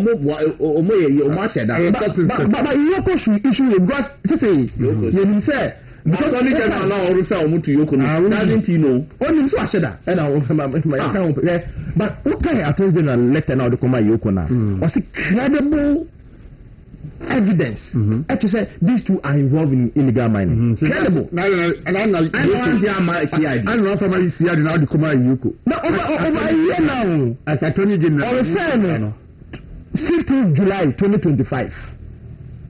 And some in fact, the reason why it's even referred, I don't even understand why Yoko should be the place. You to me say, was it not CID that? CID. Investigate now. Yoko, they are not there. That's a different matter. That's exim. Because Attorney General knows to say Yoko doesn't handle with galamsey matter. So why would he write a letter referring him to a? And I'm saying, so why is Yoko also quiet? Yoko will not be quiet because no any man. So they should issue a statement and they should come out and say maybe Yamin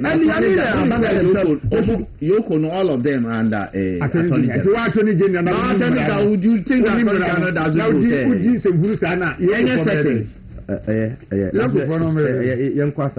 Auntie, I was for I am moving television. This mandate.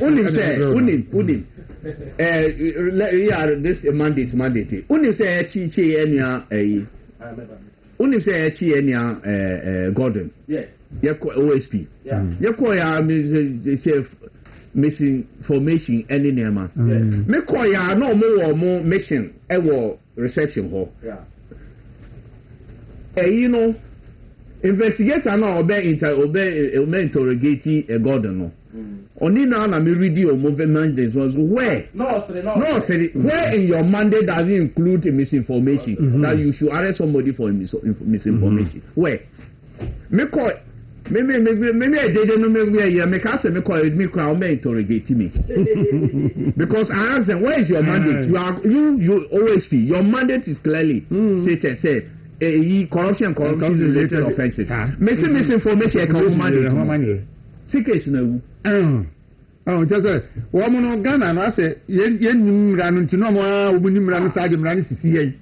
God, that's my king. Oko can almost one year lawyer. Sometimes lawyer no more can answer be any law no more can. Yes, a bien. All right. I was a fun. Nansan na. My any Baumia Dian Freeman. You're Baumia Dian Freeman. Dr. Mahmoud Baumia settings no and the settings. Akasa afa criminalization of free speech.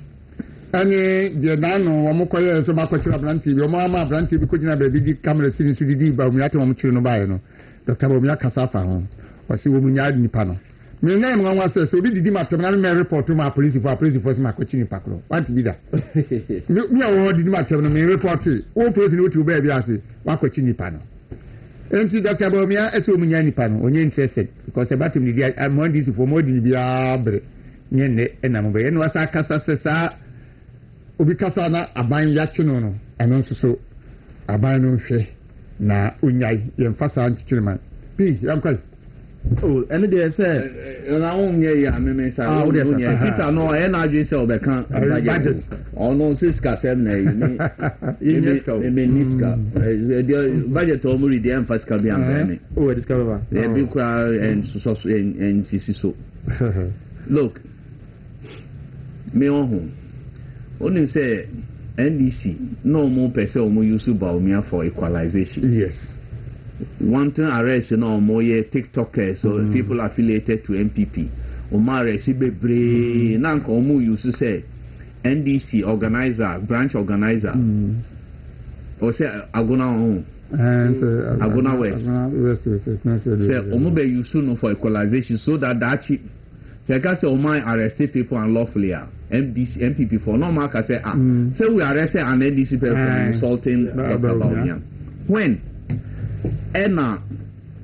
the police service, Ghana police service, who say insults against Baumia is a disturbed peace of this country. Only so much charge or more arrest no mark I say disturbing the peace. Conduct that would disturb the peace of the country. Peter, the Burma police, Ghana police service who say insults and now attacks against Baumia will disturb the peace of this country. That bang. I feel no move. That bang.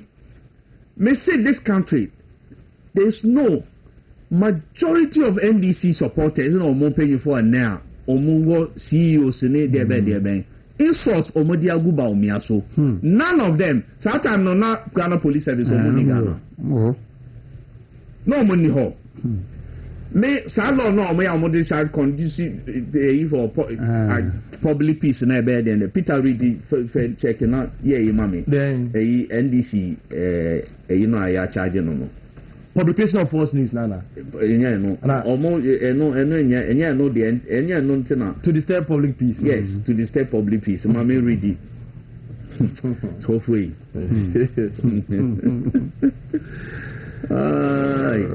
almost say the conduct no, by insulting Dr. Mahmoud Baumia, the insults no can lead to disturbance of public peace. Peter, and I'm beside that bang, and I'm say that will be only say throughout, and this 4 year Nema against Dr. Baumia, but one kasa, and the police did not also act. Obia Bekai Basintele. Yeah. Basintele Jina platform. I can say Dr. Mahmoud Baumia as a Muslim or we preconam.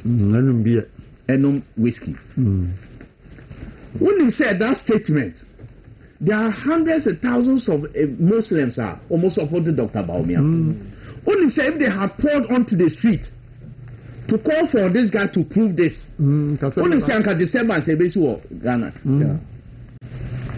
But police did not see it as an offense. I don't know. Me, I'm here. I don't know if Basintele is a Muslim. Because me nene share or mosque be other. But I know say Said Sinar and Nene sister, we are Muslims. Because me know Maya sorry pay. They took this and also went from place to place, saying repeating the same thing. Next Said Sinar so a high ambassador. Basintele mainly also say on a year CEO. You why so na CEO that time or police for no more here. If Muslims are more supported Dr. Bawumia at that time, if they were to pour onto the street demanding the head of this boy, I can say nobody, including the police in there, will be almost hypocrites. Omar say, Obi insulted Bawumia. Me say me name say so we Muslim. Me name say we Muslim. But me name say sina ni sinta omo Muslim. But see in Islam, so you say Islam you wo bibi a friend no Quran any hadith. The practices and sayings of the Holy Prophet.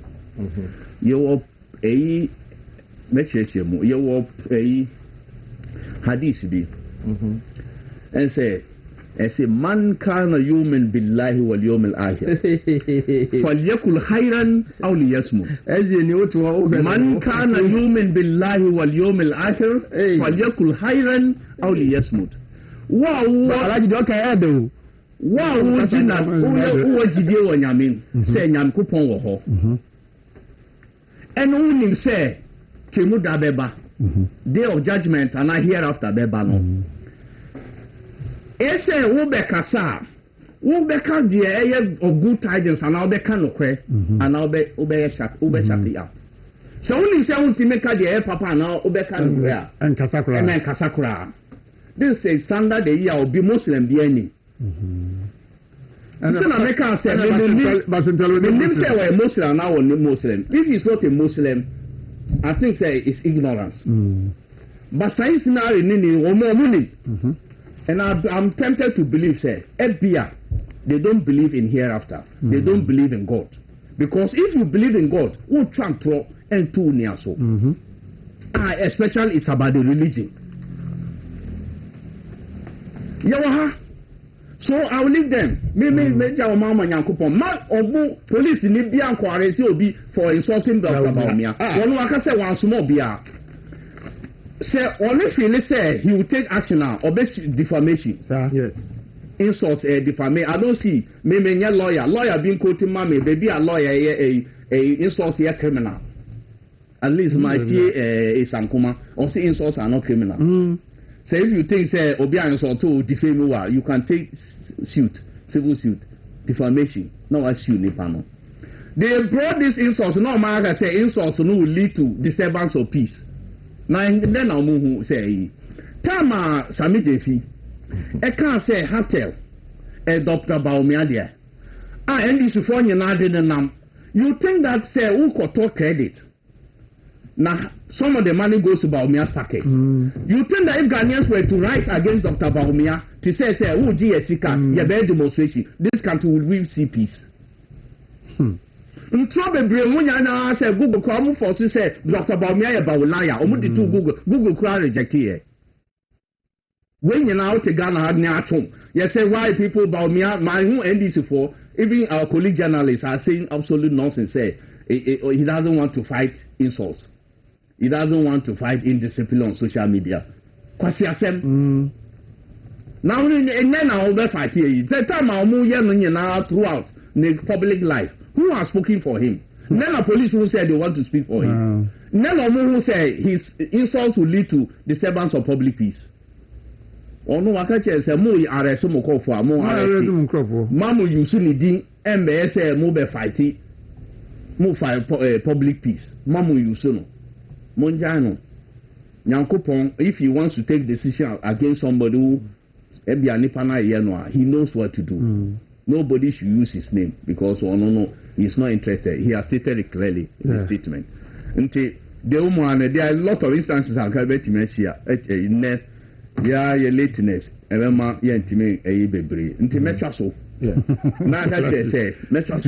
No man say they should do their thing. They should do their arrest. That Temuda. That's yourself.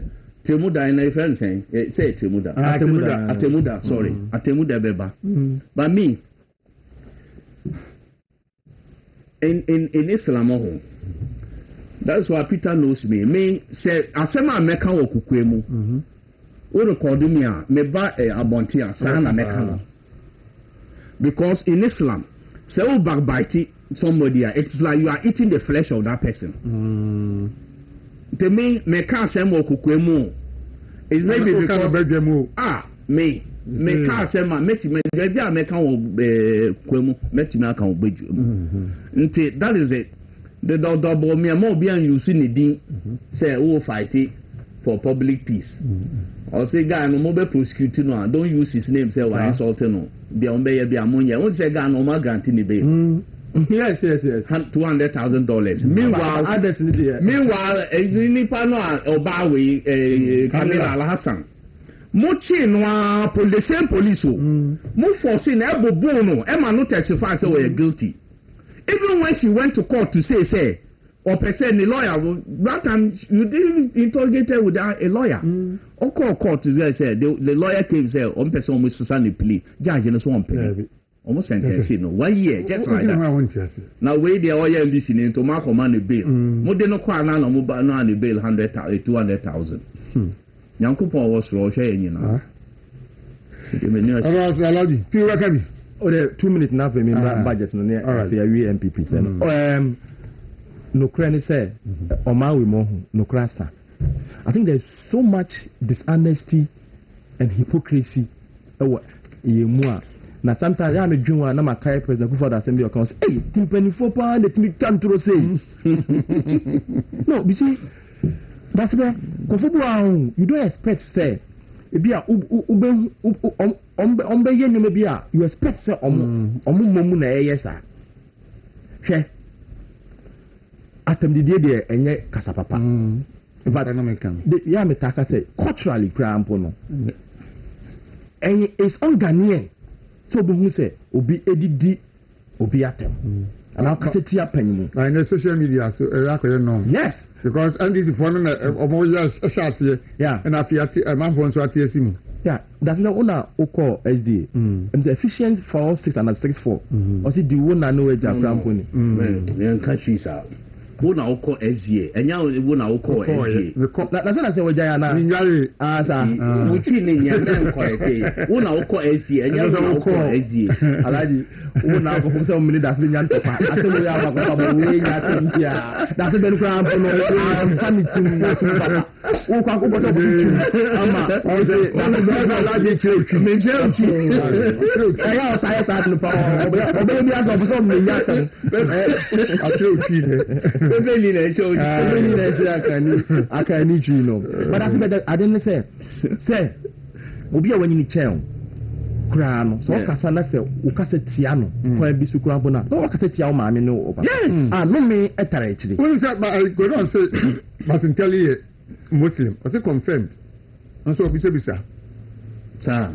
okay me hu no me no yeah sorry and na onim ai alaji asam no o say if anything me hadith popular hadith o say me recite no the pa you na you do base na wa recite am me okay me the na me sua but that's be me say it is on Ghanaian so be ye mpanimfo yeah but ene abaye ene starting say ba na enye no enye the police were quiet. Baby, so if almost take action, you start from somewhere. Yeah. Yes. What I say, you don't go after one group.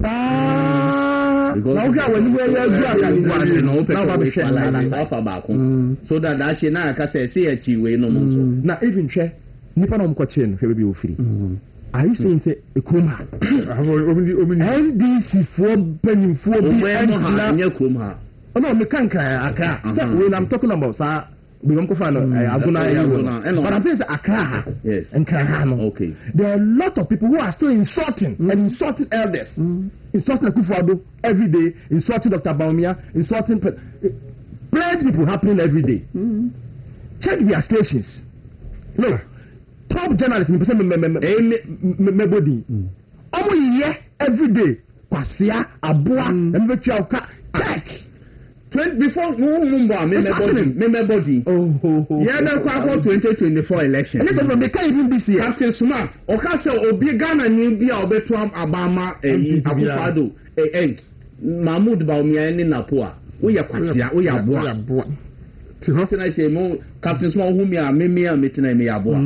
Ah, utuma Dr. Bawumia ni. Of course. Me a metina me ya boa. And so no captain wadi o.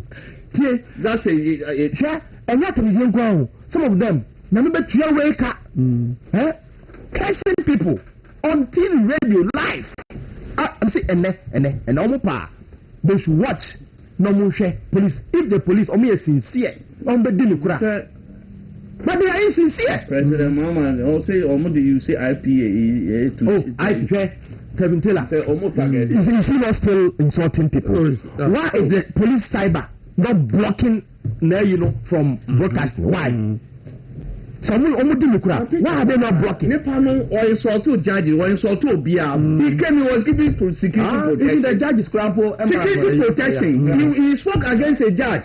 Judge number or Supreme Court, Supreme Court, security protection. No, there was a sort of secret by Yanchino.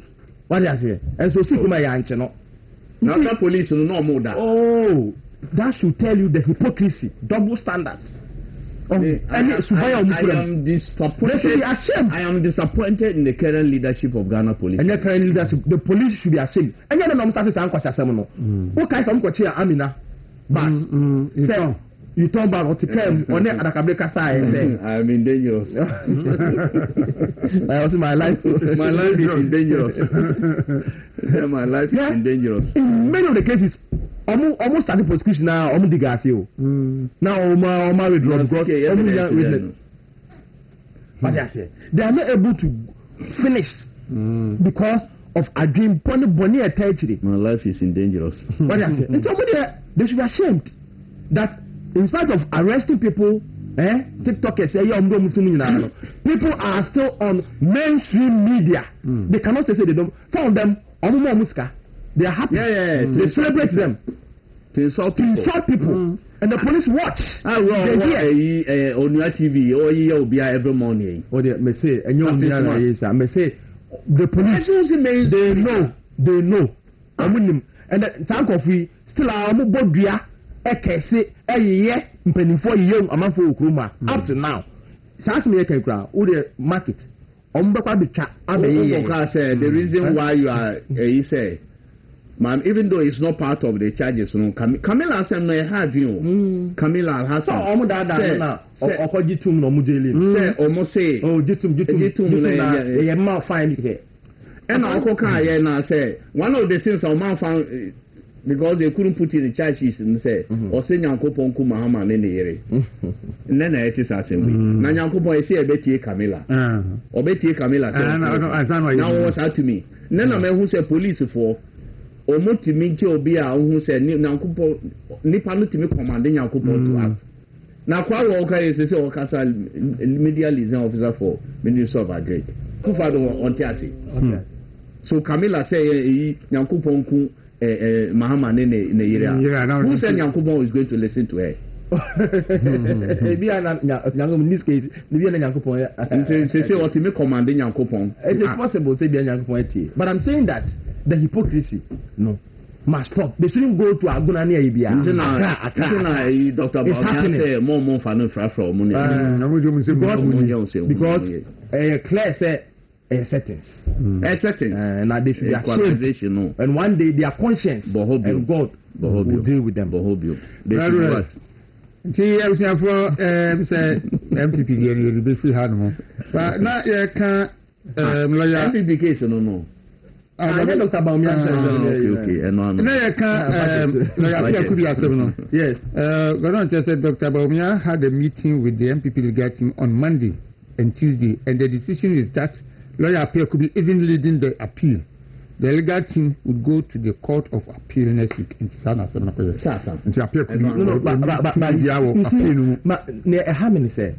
It was clear such a to make case it was political. Oh yes, and I'm surprised he said they couldn't politicize it too. Because for be I and Adjuni saw Behawa also Ham. It was political, purely. The legal team no. They cannot say they didn't know say. Which legal team are you talking about? The old legal team. And then you know, we are saying there's a new legal team. We see the legal team. The new one.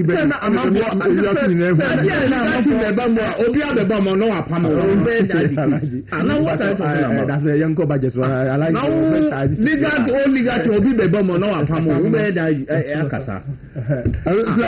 Budget. That's right. Now mid. Oh, that be okay. Yes, media budget TV. And some will be TP. Yes. Fire from when? I probably can say maybe. I am of course budget there. I buy no any so ade hu na estimation say obaji ska free aha no or the aye anyway. And of course omo decision say they can decide say wo that's the trial amount 10,000 wo na be decide afi we and abusun we no wo dey be mu 1,000 benom sa wo dey mu 1,000 wo no mu sa okay go don enum sa to go don ben your dey mu 1,000 benom sa 1,000 be di go dey wo tie wo won ga say me na me no won ga say me na me no mu sa wo so go don le no mu sa go don ti na so onum sa ekra ada na wuso oh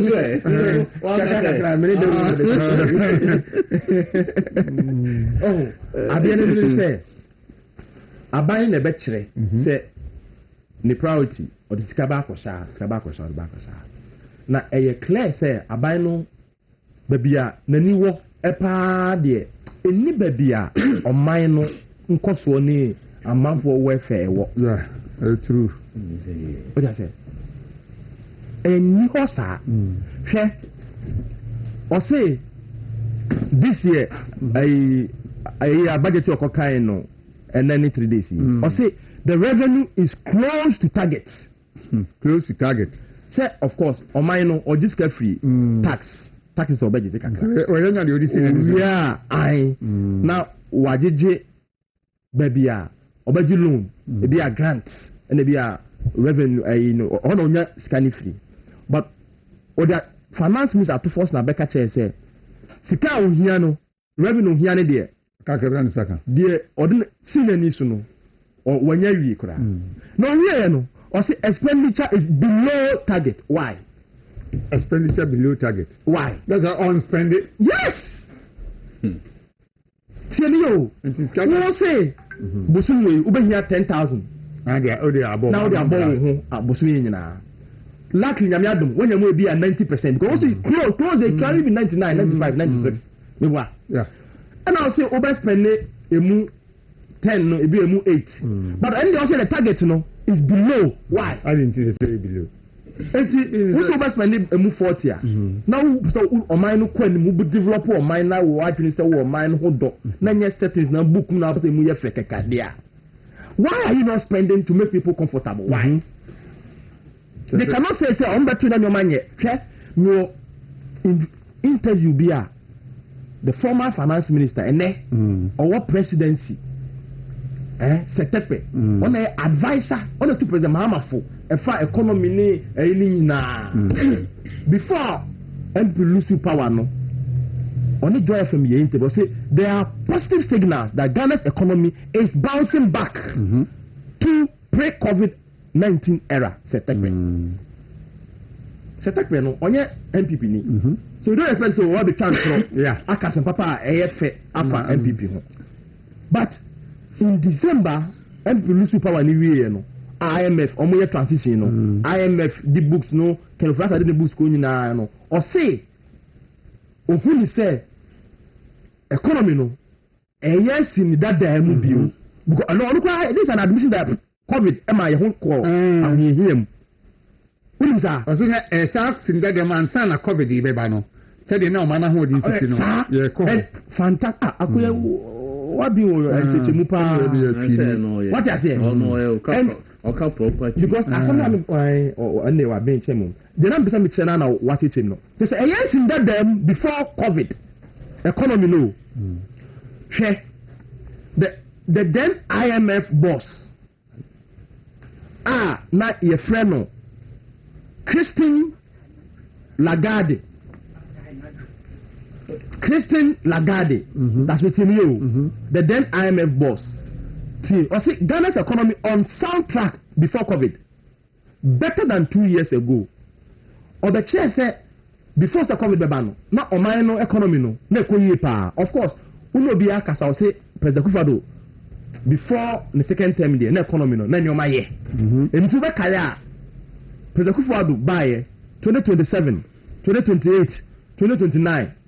ECG la electricity yantum. Ensio yantum. And these are documented facts. That's where yantumo. After COVID, and almost started to assume kakra. Buy omatumsium atum unprecedented po. And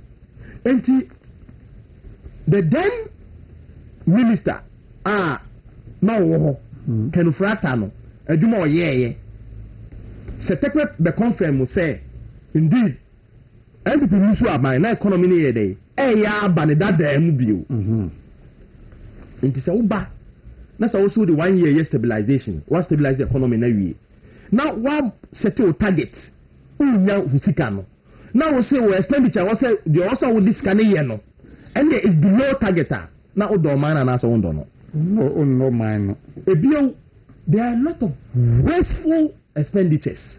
Expenditure said you udwe wa wonte ase for me if say nyansa nimu ndc aban eye the so called expressway almost say NNA. How do you say so called? Are they on by here now is it possible? Oh, it's possible. Yes, 6 lane both sides. I got 3 years old. What about 2 years in 3 years in 3 years okay. Almost my expressway. The 1.7 billion at all. It is impossible. Why don't you spend the 1.7 billion? If I had already existed Tema Accra Kumasi Road. Agyei. Maybe this say impossible. Oh, it is not. Mr. Alaji, NDC cannot use 3 years. Enkoye Kumasi 6 lane. Accra 6 lane back and forth. And it means see that. So much the China for neighbor. So much the Omoya Juma like there. Alaji 3 years. Yes. Wabra Kumasi Kwai Iron the same. So you spending hours. Why are you not spending that money?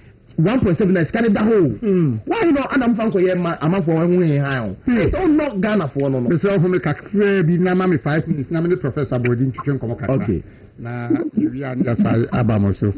Prof. About your watch about movement television so. No, when you answer Joseph. Where the breading tea help you. Now, Sunday, no more berry need year budget, no. And so by now, what we more could see. We will saying a babua, and I say, I did that, I know there be a name on me. No, me Daasebre. Madam, maybe I'm budget. And yeah, said, the car had been ma on that family in China. On Conquer Juma, it's now a fire and that. In the media, no ever, or see who are contact. Now, say, she can't out the coin, or the coin. If you are coin, she can't revenue and so on. Usaba Nakato, some of the same function and so on. And most of them come out. I don't know back as a revised budget. And I said, Sika, Moka, 7 a Jumano.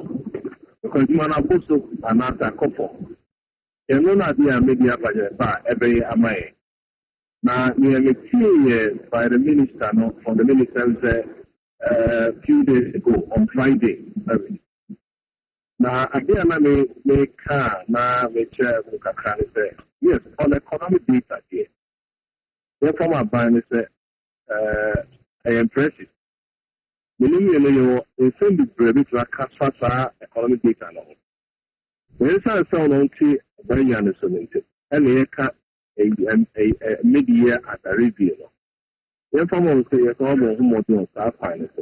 Because you will say inflation, apart from apart from indicators, you will say I improve it.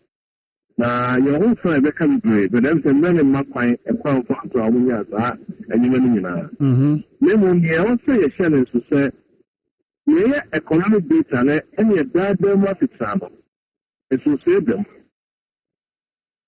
The economic data, you know, I say, impressive. And you can't say that them what it's on. Sorry, I need the same. Now, I didn't have Jane say, revenues are a buy cancer opinion now. Mamikasa, and yes, sir, so bear comparison. Now, would be a year, any half year, a comparison. That's a 1 year first to the first. And also the half year, any half year, where you are content. Not the CNA, not the infatual. Some of the Canadian. Because 2025. Media year June not a total media year June year. I want not to do sincere them. About all the indicators revenue starting now. But who really are watching you? Revenue I want to achieve back. So once you achieve back Akrana, except you do a contract half year. Near half year now, I can't now be ending year. We found that the Americans rely on AI to increase the revenue. The first 20 years, never started. 2020, AI now. Why TV? We found that years I will go contract half year now. We found the AI. Yeah, can say 2017. 2018, there were Chicago on mine in Kutia. Chicago Fire, Ufano, India Boomer, 111 billion, 111 billion. Can't say the anyone say Kutia. It was a man, you do a quarter of revenue. She shall be to Turan and Kuya. And he said, you are so good. Now, I did also a sentence to Farney say. Far impressive growth for economy, GDP, interest rate, inflation. Even now, the crowd saying it needs to start and my employment figure for any manner. And you pass telling us I'd be impressive figures in I'm not a Juma. I maybe like a uncle food there. Over the Juma, it's as a sign you may cause me, and then you have to have for so a few ideas by. It's because I have a power for expenditure. For expenditure, no, you are cutting into a transfer. Oh my idea, so I say, I think so. You also spending, you are spending that. Now, when you can say, you can choose, so you can say, what cutting expenditure? I mean, transfer improvement in your reference, parameters. That's because you can and now you spend it. Yeah. If you don't work with like I said, no, you're multi. That's the one spending. Now, you want spending a essential investment, and I spend it now. The eco routes, the eco hospital, the extra developmental project, investment infrastructure, investment in financing developmental things. How do you know cost? In the castle, what model so a cut expenditure. But so castle Uchia workers, Uchia salaries, Uchia debt, a car, no, a double the BRC. The more abidance so is the ability of the government to sponsor infrastructure, ability of the government to finance developmental projects. You have to say, you are quite. And then also, a quick thing you say, so I spend there, on share they do go spend the first kind of year. Because open banker, no bar central banker, I buy the kind of net domestic borrowing. I feel sure money, I feel money. I buy no Bobby Sasa or bank. Bobby Sasa or banker, and the financing, the salaries. Anyway, yes, sir. And then the companies, institutions, acquisitions, and because we don't borrow money. We don't borrow money. Yet domestically, you are borrowing money. And then you are a business committee Arakoye. If you do say apply make us let's you want to address the camera. You want to transform your life, your daily life. Akadaka.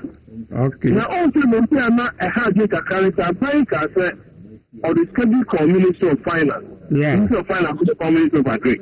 Yeah. Applying computer will say now 1.5 now the ma or the courier and now of our because as you know what you want to hear. First can send the courier. And so you new appropriation. Okay. And here, on my you said that we did on mine I'll say queen. Yeah, why any abona basso? Yeah, uncle yin, I was so tear only yin.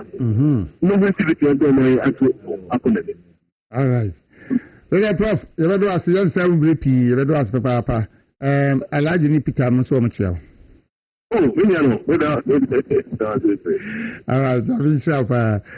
And so for Professor Isaac Boadi, UPSC, or no, and I don't know, actually, come on and pay Nanka soba. And so, Dwamena corona be no copy baby. And it's in a mountain, Yama, not to Chunkoboka Crano. Teach us, then I make a Prof. Akasawi cried in the car. And say, but just some small points, I'm saying, say, 1,000. And after 1,000, no spending a beer. 500. Why are you not spending the 500? Now what's a home and some idea? And so I did. And so, Opaso do Umina Abro. Because all trans will say, yeah, I feel many years away, Agyei. And I was going to find out the program to the Bayan. And now, Skaka, when you know, also the you know, or the Bayer, the so called expenditure is now Bayan as well. What is such a baby? Subsidy here. Kumasi kwai anwe ni senda. A month for baby 8 hours, 9 hours. Does me do quite more for and we study it. Also, what they are for? I don't know home and a month for better. Does it make sense? Share the so-called 24-hour markets. I also will see. And the Musika ready. I will say assemblies in sky at the whole. A month for your Jumanye. We promise or bar obey 133. A maba company and son obey interest shift. Na se sika da ho na da assemblies wa. Usomfa go to see anajo. So the place market no credit wo ho dada. Even our market no can also create jobs ah. O pesa o de ma amanfo. E so pesa amanfo ho kire o amanfo e de bre. You are not committed to the welfare of the people. Show. Or say onya sika foforo because o kind na the speech na after we do cry chem say full budget no e wo baby into onya sika because o sika e wo ho no e da ho fanya e say da ho fanya do this sika foforo even expenditure cry I wouldn't know draw my attention cry say apparently most of the expenditure also why any cry mainly on salaries ni am for any dey start to we and know the whole now we say unya sika fufuro bia ukai say last year sa no be ka kire anche no be introduce dumso levy yeah okay yeah na sa dumso levy no a revenue ananya revenue a revenue kese pa it be ka kire say unya revenue bi onto unya additional money now unya di year na unya ni that yes all by year 2026 budget so okay also he is not requesting for more money bia ni sika o ye bia when say we introduce a levy our airport. Yes. What kind of 2026 budget now say, Mr. Speaker, paragraph 358. Ghana Airport Company Limited will introduce an airport development fee to rehabilitate Sunyani Airport, construct a new airport at Bogatanga, build a multi-purpose car park and a connecting concourse between Terminal 2 and 3 at the Kotoka International Airport. Now we any revenue, any tax.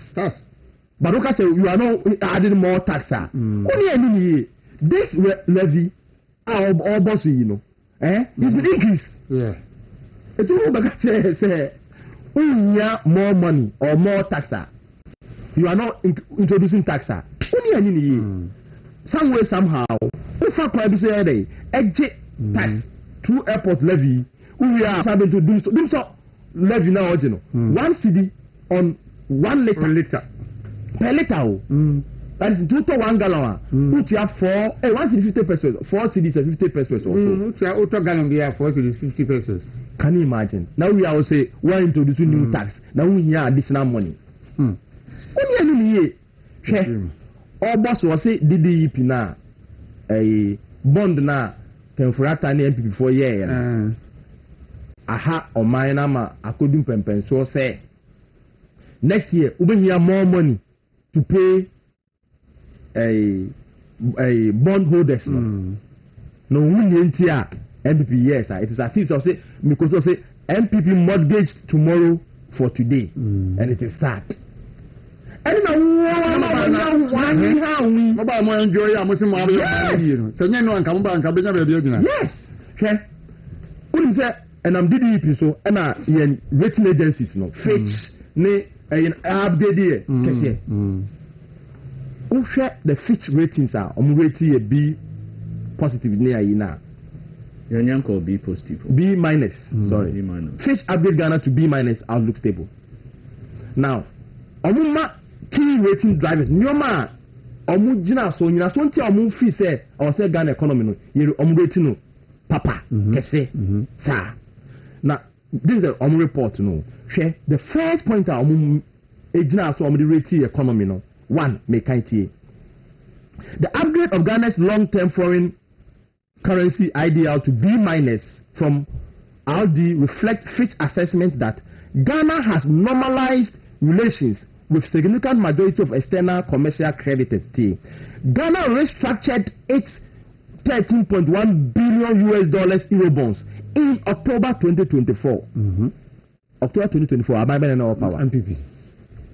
Now, when they restructured the 13.1 billion MPP for it say and then omujina no so because economy na ye ya kwa mo na ma na ba MPP for na na enya no nko T debt restructuring near Ghana ratified the memorandum of understanding on restructuring of its bilateral official debt in January 2025 covering 5.1 billion of the 2.6 billion of external debt that still needs to be restructured early January and almost a restructure about $5.1 billion. Daasebre no na financing na T ebio almost say consistent with Ghana's record till the primary fiscal deficit commitment widened to 3.9% of GDP in 2024 and 0.2 in 2023 till against a target of 0.5 surplus. Consistent with Ghana's record of large fiscal slippages in election years. Abama no one Daasebre no. MPP. In so much now we mean and they even talked about inflation, falling debt, and inflation decline. Say strong nominal GDP growth, fiscal consolidation, remaining debt restructuring, and much larger than the anticipated exchange rate appreciation in recent months will contributed to the public debt falling to 60% of GDP in 2025. Nti Sajuma President Akufo-Addo ni na ba ye ni nyina no and the contribute to my GDP your debt eba from in 2025. Good. Thank you. Me a class. That's better maybe this is ana Alajaba. Alajaba no oka Dr. Balomia. Who also Dr. Balomia? Nti oka ni nyina so one kan what I say so economy na the Fitch ratings they say enyina so mu gina so the upgrade economy no is mainly adwuma MPP for year it will born once ama ne say why adwuma e bin see da say eno na obetua ka de nanim o ka say ya mortgage Ghana for yes say na obetua yes the one you don't your actual skills now what kind of budget okwabi you cannot blame economic recovery solely on DDEP. But the meaning of me call early when I'm call Montessori ko ele sa Daasebre ko ele also ko ele oh Montessori na God on here but at least meanwhile also me protect you no from your marauding attacks. What they are saying is, men can't send me, who can't send piano, I will protest. Or say, Obi or no, Chester MVP about DDEP no. Or say, you cannot blame economic recovery. DDEP. Mm-hmm. It means that DDEP also contributed, and I'm yes. Or say, you cannot blame DDEP solely. It means that DDEP was a factor. Yeah. And the finance minister at one breath saying, say, 1 year DDEP, blah blah blah. But in another, you are saying, say, you cannot blame them alone because we know Bɛkyerɛ say, oh no, na by no, what taking measures via abwa. I'm economy na ye. Ebini sa settings are governor na ye no. Look, 1 year to my chief. Press conference, President Mama be in it. So, ampa, economy no more pompe. And then I'll in fact, the governor should have even been invited by the police for lying. Yes. Now, President can't say they were not pumping. It was no. Initially, President said that. No, but governor said they were not pumping. But governor, now they were pumping. Now, we will say, "O man to value for money office." Now, value for money office is bad. Yeah, last year, December, you say, January, you also almost set it. Meanwhile, what kind of procurement act and crack copy were her? Value for money audit office. They say, procurement it talks about due diligence. Yeah. And pricing. It's in. If you could create an office, I name procurement the same. Because in any case, politicians are now over appointed. Who now by appointed for our office? Now, what we are not careful, there will be a clash between the value for money office and procurement office. Because the same. And then I'm economy. Okay, Papa. Alaji. Yes. Budget on say ready budget way half year budget and a mid-year budget review is by the way before me call any opinion Gomda was any message okay say the American today demo it's I should tell you that Quran is actually poetic. When you listen to the people who recite Quran, it's very poetic. Words in terms of words in Biblia, it's very poetic. Quran? No, English there. Only Arabic one.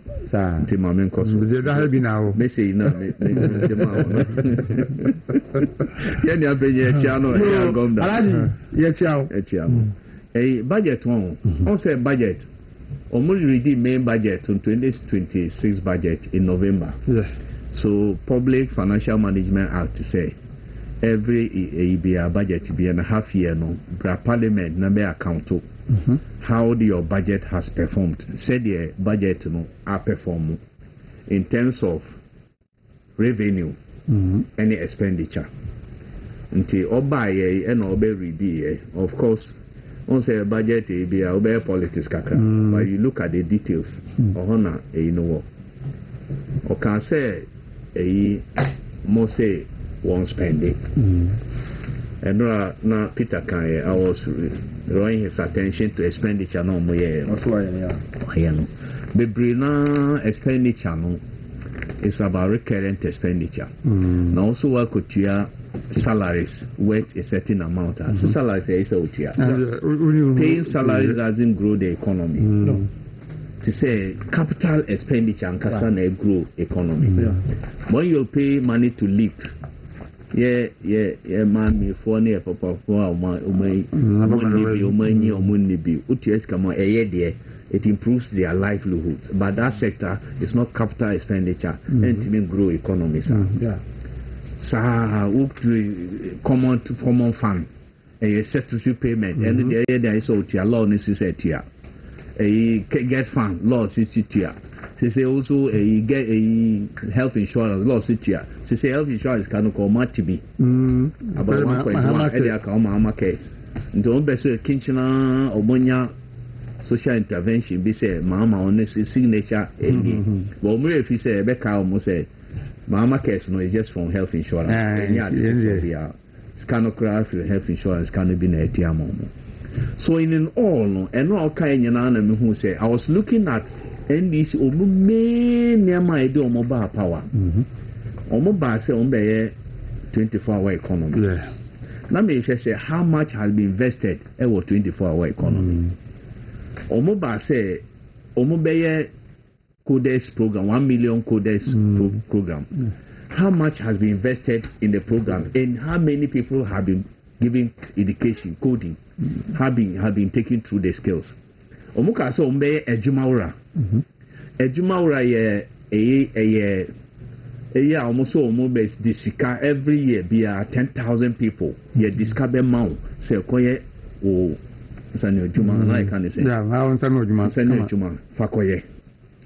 I was looking at and I say they also do say big push big push how much big push initially almost say $10 billion so half to say almost 2 years so it means that they will have spent about $5 billion by the end of this year, even though you cannot say it until year 9 ended. But what they have allocated for it, payment also a year and the big push in a 5.6 billion cedis so far half year. So say second year ebia maintain ka say omuntime ye by bia certificates na embaye. So look year na end there be who how much they have spent in big push. But let me come to 24-hour economy. 24-hour economy no the promise no let's no Ghanaian let MP NDC the government and many opinion Mahama buying more NDC there. Ye nyina wo ha campaign mo ye any others mo ye nyina ne say juma baako nipa miensa shift miensa. That is all about 24-hour campaign mo there. First of all, make grow economy. No mo there juma baako nipa miensa 3 shifts. So I was expecting say omo buy ye nipa jobs or more 24-hour economy as sika sen omo investing in that area and how many jobs have been created to ensure say 1 job 3 shifts 3 people no ekoso and no man hu no sa the me hu ye say I didn't see this money because 24-hour economy no almost say they will need about $4 billion to implement it in total and I buy be contribute to $300 to $400 million as or more counterpart funding. Now the rest is now from private sector. And not about 24-hour economy. Or say about Peter, figure on him on your head. About 100 and something fuel stations. 24-hour economy. About Oboboy, I say private sector must sign up to 24-hour economy or both figure.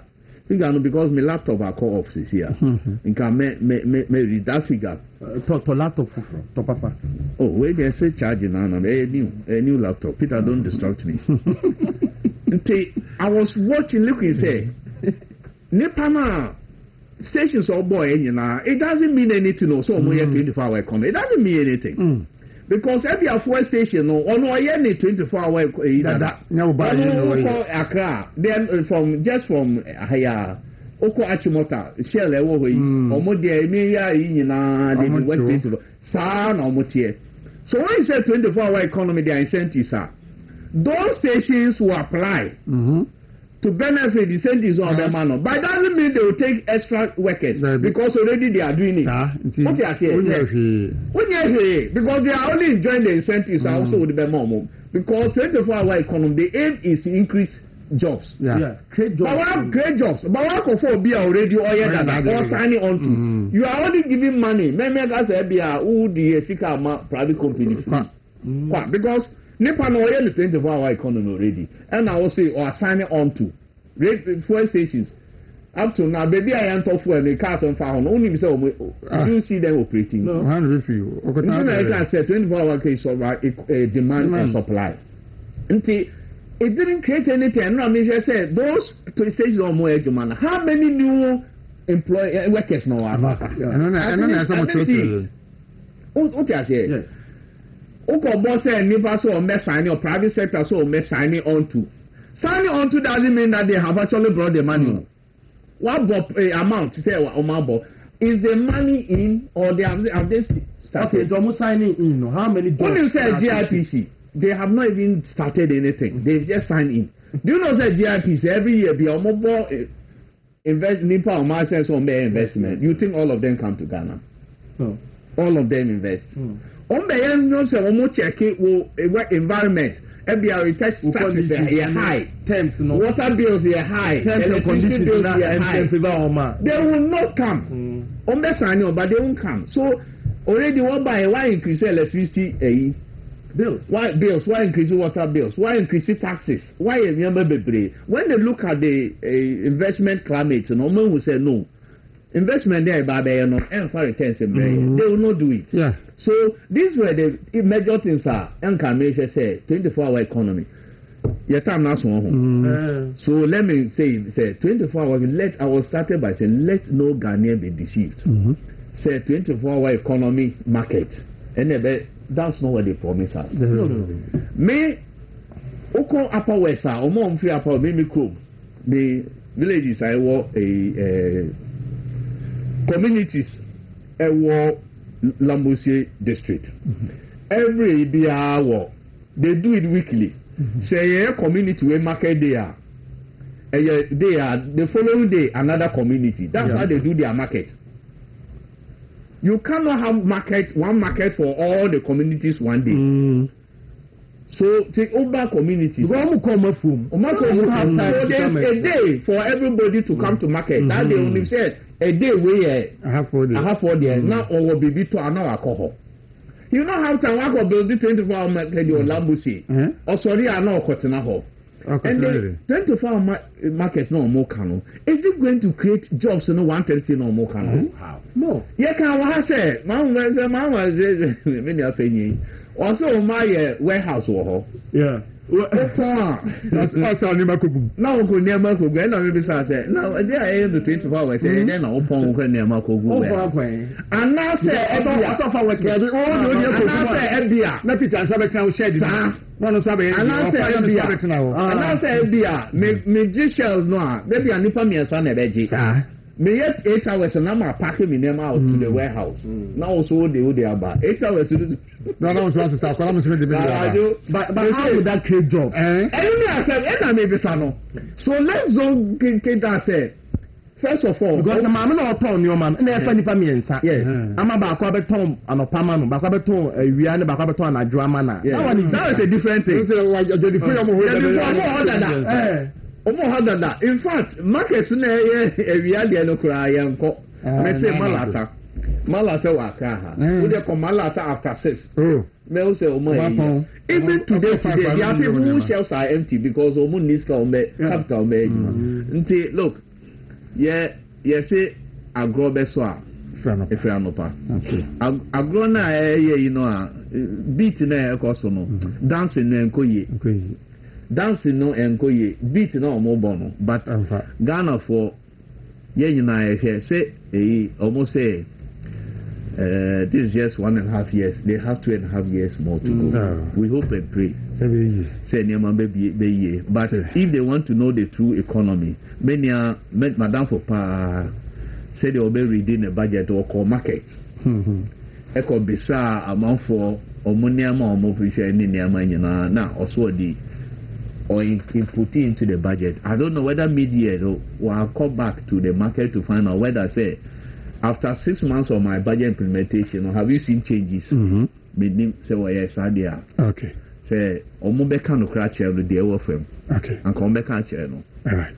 Figures on the because there is no time, no, and can remember discrepancies say figures more. Because who share Agyei. I'm interested in Agyei because me. Nami papa a commercial farmer. No do a brew power enough. na son no wuye almost say na one to aso na me so capital no name oh na me so me papa wuye na me wo kram because to aso na fa say o papa and in farming there in fact I'm doing small through my senior brother in farming there I'm still interested me commercial farming nyame money scar look figures almost the deputy guy say Minister of Agri 1.6 billion yeah and now they protested say enye no correct and now the own statement already and no say 1.1 okay and now minority that sorry say now one who confuse you what we need the deputy term we deputy so ama 1.6 also reading already as say 1.1 and a majority sorry my leader sorry say 1.6 now so 500 million be omo dia farmer services centers what they count 1.6 and na me who say sana yes so omo create escrow account be e Bank of Ghana Peter and omo ask can go to ho so ask can anko Minister of Agri account extra account what obi we see ka account me na wo Peter say we Minister of Agri o be penny in fact, I'm just looking at the main budget. In fact, I saw actually scan main budget. So it's 1.1, 1.2. Main budget on speech in necessary 1.1. But here main budget here 1.2. So I guess in fact, at the end of it, who share or more. If I saw who revenue performance, Peter, who call appendices now. Yeah. At the end of the year, you will realize say BB answer sound. Omo revenue of shortfall will fall by over 30 billion cedis. Yeah. Okay, Alani. Another matter, Gideon, you birthday no floor. Nana Gideon Fikumani. About what's in catch them so chiamo. About the UK. Oh, okay. So chiamo power him life. One day, about Umami AB. Amade. Say Obi na toy say on famami. Maybe. Yeah. Oh. I mean, I say one day you check and I for opportunity in here. Yeah. I am to marry her. To marry US. Yes. The chama o tell me I dey for fair. I don't wear a t-shirt now. I'm say Lacoste. Or no. I don't wear Lacoste. Fine one be. I am say no. Yes. Media cry. Cha no my. Give me yan call. Nothing. Sorry. Nana Edu Jamfikumani. Council of Elder NPP North London chapter. Or your human super about Radio UK and your birthday. It's Abawa and original DJ Mugabe near with your phone in our say, young 5 years so now you're now happy birthday. Yes, my Sidon is called DJ. I feel Jimama Abransa. Jimama Branson, so you know what you have. Our newscaster and the birthday. And Jabna, you're now happy birthday. I like to say, oh, my happy birthday 3 times. I was afraid to be here. Was to say, please, Joe Kweku, or no any executive producer. Gideon, and Ebi, and a boy, or Asio, and a Billy, and so a boy, Chidom. Peter Nkoma ene Alaji Eud Mahama ene bebo amia ye dig medi brem ye femi Daasebre Agyei Dwamena ye de mo besi nyame ya dom na nkwa ho kina no pebe se stand out dwumedi so na ne juada nso kokodawru anapa or the movement in the morning